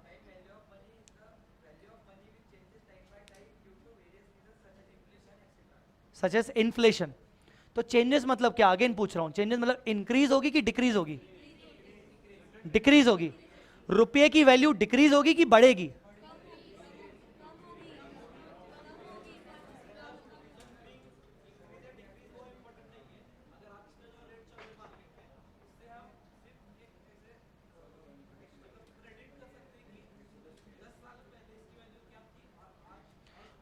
वही हमें सिखाया जाता है टाइम वैल्यू ऑफ मनी में, कि भले इंक्रीज हो चाहे डिक्रीज हो, but the point, main point of that chapter was कि 10 साल पहले या 10 साल बाद उस रुपये की वैल्यू क्या हो सकती है, यही होता है ना मतलब। बहुत सही एक्सप्लेन किया भाई ने यार, मजा आ गया। यस, तो time value of money chapter था। All right, all right. अभी वापस से सब सुनिए। हर कंट्री में इन्फ्लेशन होता है, हाँ, और इन्फ्लेशन का मतलब क्या होता है? महंगाई। बोलना बच्चे, इन्फ्लेशन का मतलब क्या होता है? महंगाई। और महंगाई का मतलब यह हुआ कि आज अगर कोई चीज मुझे 100 रुपए में मिल रही है, वही चीज 1 साल बाद 100 रुपए में नहीं, ज्यादा पैसे खर्च करने पड़ेंगे। बोल बेटा हाँ या ना। मैं महंगाई को डिफाइन कर रहा हूं, मैं इन्फ्लेशन को डिफाइन कर रहा हूं। तो आज अगर सिंपली आपके बात, आपके ऊपर चलते हैं, आज अगर तुमने अकाउंट्स के बैच का फीस दिया है, लेटस से 10,000, फॉर एग्जाम्पल 10,000 दिया है, और 10,000, उस पर कोई कमेंट नहीं करेगा, जितना दिया है 10,000 दिया है, एग्जाम्पल के पॉइंट ऑफ व्यू से 10,000 दिया है, तो यही बैच अगर 1 साल बाद कोई करेगा, 1 साल बाद कोई करेगा, 2 साल बाद कोई करेगा, कंसिडरिंग 5% महंगाई, कितनी महंगाई? 1 साल बाद अगर कोई करेगा 5% महंगाई का सोचें, तो फीस क्या होनी चाहिए? 10,000। वैल्यू बढ़ गई, मतलब वही चीज को खरीदने के लिए फ्यूचर में ज्यादा पे करना पड़ेगा। बोलो हाँ या ना। यस, यही हुआ ना। तो टाइम वैल्यू ऑफ मनी के कॉन्सेप्ट के अंदर बेसिकली इन्फ्लेशन का रोल होता है, और इन्फ्लेशन के रोल के अकॉर्डिंग हम ये सीखते हैं कि भाई जो चीज आज मैं खरीद पा रहा हूं जिस वैल्यू पर, वो चीज फ्यूचर में महंगी हो जाएगी, उसके लिए मुझे ज्यादा पे करना पड़ेगा। गाइज अंडरस्टूड और नॉट? बोलो बच्चे। अच्छा, आज मैंने तुम्हें 10,000 रुपए का लोन दिया। आज मैंने तुम्हें कितने का लोन दिया? और तुमने मुझे कहा कि सर 1 साल बाद हमसे आप 10,000 रुपए वापस ले लेना। मैंने तुम्हें आज 10,000 का लोन दिया और 1 साल बाद तुमने मुझे 10,000 रुपए वापस कर दिए। क्या ये फेयर डील हुई? 10,000 का लोन आज दिया, 1 साल बाद तुम मुझे 10 ही वापस कर रहे हो। क्या ये फेयर डील हुई? नुकसान हुआ ना मेरा इसमें। क्या नुकसान हुआ? क्या नुकसान हुआ? कायदे से 1 साल बाद तुम्हें मुझे कितने पे करने चाहिए वापस? 10,000 प्लस इंटरेस्ट। मैं तुमसे एक्यूरेट नहीं पूछ रहा हूं। 1 साल बाद तुम्हें मुझे क्या वापस करना चाहिए? सर 10 तो करना ही चाहिए, और क्या करना चाहिए? इंटरेस्ट करना चाहिए। क्यों करना चाहिए इंटरेस्ट? मुझे तुम एक्स्ट्रा क्यों दे रहे हो?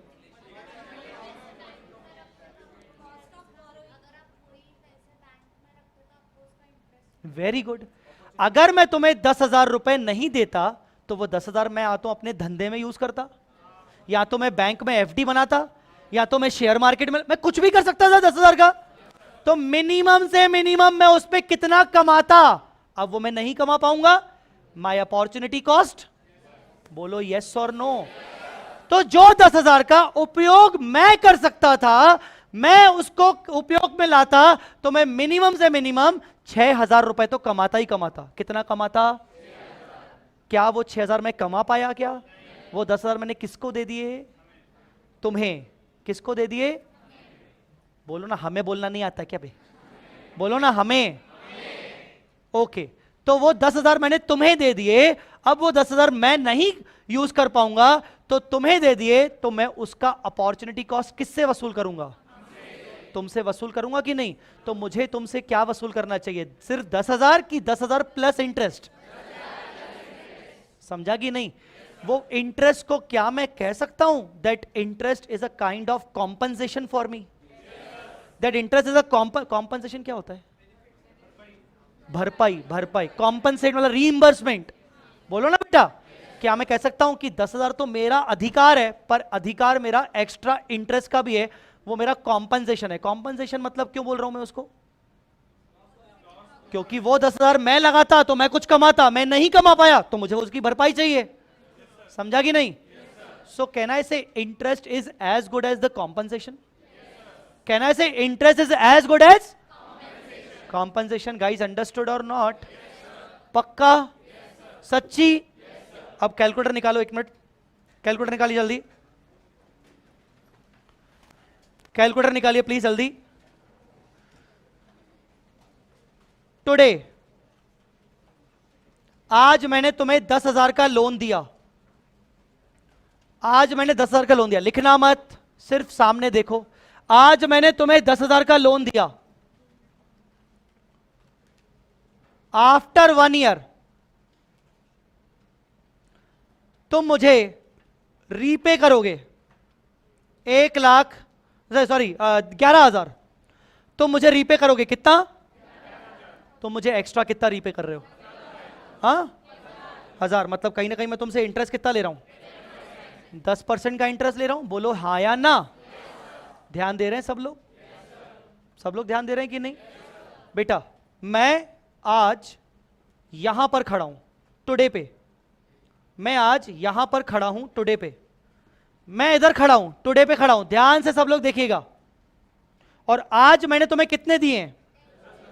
हाँ, और आज ही के दिन मुझे पता है, मैं सोच रहा हूं मुझे फ्यूचर में कितने मिलेंगे? मुझे कितने मिलेंगे फ्यूचर में?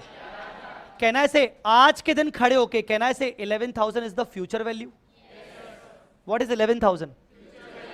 आज कितने दिए, फ्यूचर में कितने वापस मिलेंगे? बोलो बेटा, 11,000 मिलेंगे। बोलो हाँ या ना? तो कैन आई से 11,000 इज द फ्यूचर वैल्यू? बोलो बेटा। और इंटरेस्ट का रेट कितना था? इंटरेस्ट का रेट कितना था? अब मुझे बताओ, अगर मैं तुम्हें बोलूं फॉर एग्जाम्पल तुम्हें आज की वैल्यू पता नहीं है, क्वेश्चन मार्क, एग्जाम्पल के तौर पर तुम्हें आज की वैल्यू मान लो नहीं, अरे पता है तुम्हें 10 है पर मैंने काट दी, पर तुम्हें फ्यूचर वैल्यू पता है। फ्यूचर वैल्यू कितनी है? और तुम्हें ब्याज का रेट पता है कितना? तो तुम इन दोनों की हेल्प से करंट वैल्यू निकाल सकते हो कि नहीं? कैसे निकालते हैं? सिंपल सा मैथमेटिक्स है। कैसे निकालते हैं?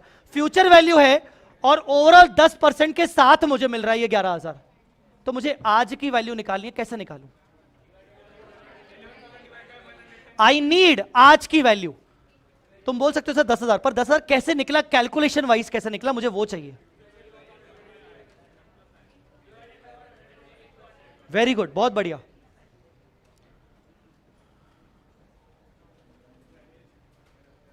तुम्हें पता है, मैं तो उस कैटेगरी का स्टूडेंट था कि मुझे ये तक समझ में नहीं आता था इंटर लेवल पे, और मैं उस डीप में जाके अभी कोशिश करूंगा एक्सप्लेन करने के लिए, बिकॉज आई नो कि भले कितना भी आसान हो, पर ये हर बच्चे के लिए इमेजिन करना जरूरी नहीं है और आपसे अपेक्षा भी नहीं है। सो डोंट वरी, बिल्कुल चिल मारो और समझने की कोशिश करो। नहीं आता ना, कोई बात नहीं, नहीं आता तो वही तो सीखने आए, पैसे उसी के तो दे रहे हैं, तो धीरे धीरे सीखने को मिल जाएगा। सो घबराने की बात नहीं है कि अरे यार, अंडर कॉन्फिडेंट होने की बात नहीं, अरे मुझे आया कि नहीं, बाकी सबको आ गया। मैं भी ऐसा ही था, अपन भी कोई ऐसे कोई अच्छे वाले बच्चे नहीं थे, मैं भी ऐसा ही था कि मुझे एक बार में नहीं समझ में आता था। अब ध्यान से सुनिएगा बेटा जी, प्लीज कॉन्सेंट्रेट, जिनसे स्पेशली नहीं बना वो तो ज्यादा कॉन्सेंट्रेट। बेटा जी, numerator upon denominator, numerator upon denominator, ब्याज कितना है? हाँ, तो 10% ब्याज से मुझे यह समझ में आता है कि अगर मैं आज किसी को 100 रुपए का लोन देता हूं तो सामने वाला उस पर 10 रुपए मिला के मुझे फ्यूचर में कितना देगा? बोलना बच्चे। तो आज ये 100 क्या है टुडे, बोलना बेटा, और ये 110 क्या है फ्यूचर, बोलना बेटा। तो मैं कह रहा हूं भाई न्यूमरेटर में मैंने रखा 11,000। 11,000 क्या है, फ्यूचर वैल्यू की करंट वैल्यू, फ्यूचर वैल्यू की टुडे वैल्यू। अगर ये फ्यूचर वैल्यू है तो डिनोमिनेटर भी फ्यूचर में होना चाहिए, मतलब दोनों का बेस सेम होना चाहिए। अगर मैंने न्यूमरेटर में फ्यूचर रखा है तो डिनोमिनेटर में मुझे क्या रखना पड़ेगा, बताओ। इन दोनों में से फ्यूचर क्या है, बोलो, इन दोनों में से फ्यूचर क्या है, 100 की 110। तो मैं बोलूंगा कि ये जो 11,000 है वो 110 के बराबर है, क्योंकि 11,000 के अंदर इंटरेस्ट शामिल है। 11,000 के अंदर क्या शामिल है, तो 110 में भी क्या शामिल है, न्यूमरेटर बराबर डिनोमिनेटर, बेस सेम होना चाहिए, बोलो हाँ या ना। और मुझे क्या चाहिए, मुझे कौन सी वैल्यू चाहिए, मुझे टुडे चाहिए ना, देखो ना क्वेश्चन मार्क के नीचे, मुझे कौन सी वैल्यू चाहिए, और टुडे में मैंने अज्यूम क्या किया 100, तो मैं बोलूंगा इनटू 100 मुझे टुडे चाहिए। वापस से इस फॉर्मूले को देखें, वापस से इस फॉर्मूले, मैं कोई फॉर्मूला आपको डेराइव, मैं ये नहीं सिखा रहा हूं फॉर्मूला कैसे क्या होगा, मुझे ना कुछ चीजें आगे आपको ले जानी है बहुत इंपॉर्टेंट चीजों के लिए, मैं उसके लिए ये बेसिक समझा रहा हूं। बेटा फिर से 11,000 क्या है, क्या है, न्यूमरेटर और फ्यूचर वैल्यू। गाइस अंडरस्टूड और नॉट। तो अगर न्यूमरेटर फ्यूचर है तो डिनोमिनेटर भी क्या होना चाहिए, बेस सेम होना चाहिए। तो डिनोमिनेटर में मैंने क्या रखा 110 फ्यूचर, फ्यूचर वैल्यू मतलब इंक्लूडिंग इंटरेस्ट, और आज मुझे क्या चाहिए 100, तो करंट वैल्यू, करंट वैल्यू को मैंने क्या माना है, तो इससे क्या आया आपका, ऑब्वियसली 10,000 आ गया होगा। चेक करो इससे क्या आया आपका, आया कि नहीं आया, बोलना बच्चे, आया कि नहीं आया। अब बस आखिरी बात, 11, यहां तो फ्यूचर वैल्यू कुछ भी हो सकती है, 11 के बदले 15, 15 के बदले 25, कभी भी। अब सब बोलो जल्दी बोलो, फ्यूचर वैल्यू मान लो, फ्यूचर वैल्यू 25,000 है, ब्याज का रेट 8% है, जल्दी बोलो current value, future value 25, rate 8%, एक साल बाद 25, एक साल बाद 25, तो बताओ करंट वैल्यू क्या होगी, क्या करोगे सर, 25,000 फ्यूचर वैल्यू है ना, बोलना बेटा। तो डिवाइड बाय मुझे फ्यूचर की वैल्यू चाहिए, तो अगर मैं आज 100 रुपए इन्वेस्ट करता हूं तो फ्यूचर में कितना मिलेगा 108, तो डिवाइड बाय क्या करूं 108, और आज मुझे क्या चाहिए, आज मुझे क्या चाहिए, करंट वैल्यू, करंट वैल्यू 100 रुपए, तो आज की वैल्यू कितनी हो गई 2314। इसका मतलब मैंने 23,148 रुपए का लोन दिया होगा, तो एक साल बाद मुझे कितना वापस मिलेगा 25,000। बोला बेटा समझ में आ गई नहीं। अब आप इसको छोड़ो ना, आप इसको छोड़ो ना, बस आप कॉन्सेंट्रेट करो 100 डिवाइड बाय 110 पे, आप कॉन्सेंट्रेट करो 100 डिवाइड बाय 108 पे। मेरी बात समझ में आ रही कि नहीं। तो अभी प्लीज प्लीज प्लीज ध्यान से 100 डिवाइड बाय 110 करना, तो 100 डिवाइड बाय 110 0.9090909090 आ रहा है, आ रहा है कि नहीं आ रहा है। 100 डिवाइड बाय 110 आपने किया तो 0.909 आ रहा है कि नहीं आ रहा है। अब अगर मैं आपको बोलूं कि नहीं मुझे ये सब करने की जरूरत नहीं, मैं डायरेक्ट 11,000 को 0.9090 से मल्टीप्लाई करूं तो भी वही आएगा, नहीं सर वो 9999 आएगा। अरे भाई 1 रुपया अपनी जेब से मिला लेना यार, चेक करो आया कि नहीं आया। 11,000 इंटू 0.90909090 आया कि नहीं आया, क्या आया ये करंट वैल्यू। बस तुम्हारे जाने से पहले एक बात सुन लो फिर भागना, ध्यान ध्यान ध्यान ध्यान, स्टॉप, जरूरी पॉइंट है सुन लो। कहना ऐसे, अगर मैं आज 90 पैसे किसी को देता हूं तो एक साल बाद मुझे 1 रुपया मिलेगा 10% पर, बोलो हाँ या ना। इसका उल्टा क्या मैं कह सकता हूं, अगर मुझे एक साल बाद 1 रुपया मिल रहा है तो आज के दिन पे वो कितने की वैल्यू होनी चाहिए, मतलब मैंने 90 पैसे दिए होंगे तो ही मुझे 1 रुपया मिल रहा है, ज्यादा क्यों मिल रहा है, कॉम्पनसेशन, इंटरेस्ट, बोलो हाँ या ना। तो बेटा ये 90 पैसे कैसे निकाला, फिर से बोलना 90 पैसे कैसे निकाला आपने, 100 डिवाइड बाय, अब इसका निकालो 100 डिवाइड बाय 108, 100 डिवाइड बाय 108 निकालो जल्दी, 0.9259, इसका मतलब बताओ, इसका मतलब बताओ। अगर मुझे फ्यूचर में 1 रुपया मिलेगा तो उसका आज का वैल्यू क्या है, पॉइंट, तो मुझे एक्स्ट्रा क्यों मिल रहा है, compensation, time value of money, understood और नॉट? चलो भागो। Thank you so much, bye bye, take care, जय माता दी, अल्लाह हाफिज।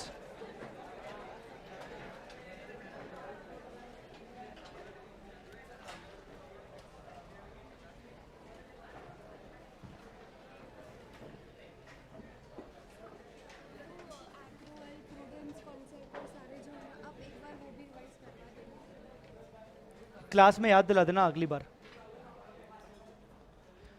All right guys, thank you so much, bye bye. अरे बाय तो बोलो नालायक हूँ, इतने मतलब तुम मतलब ऐसे हो गया मतलब।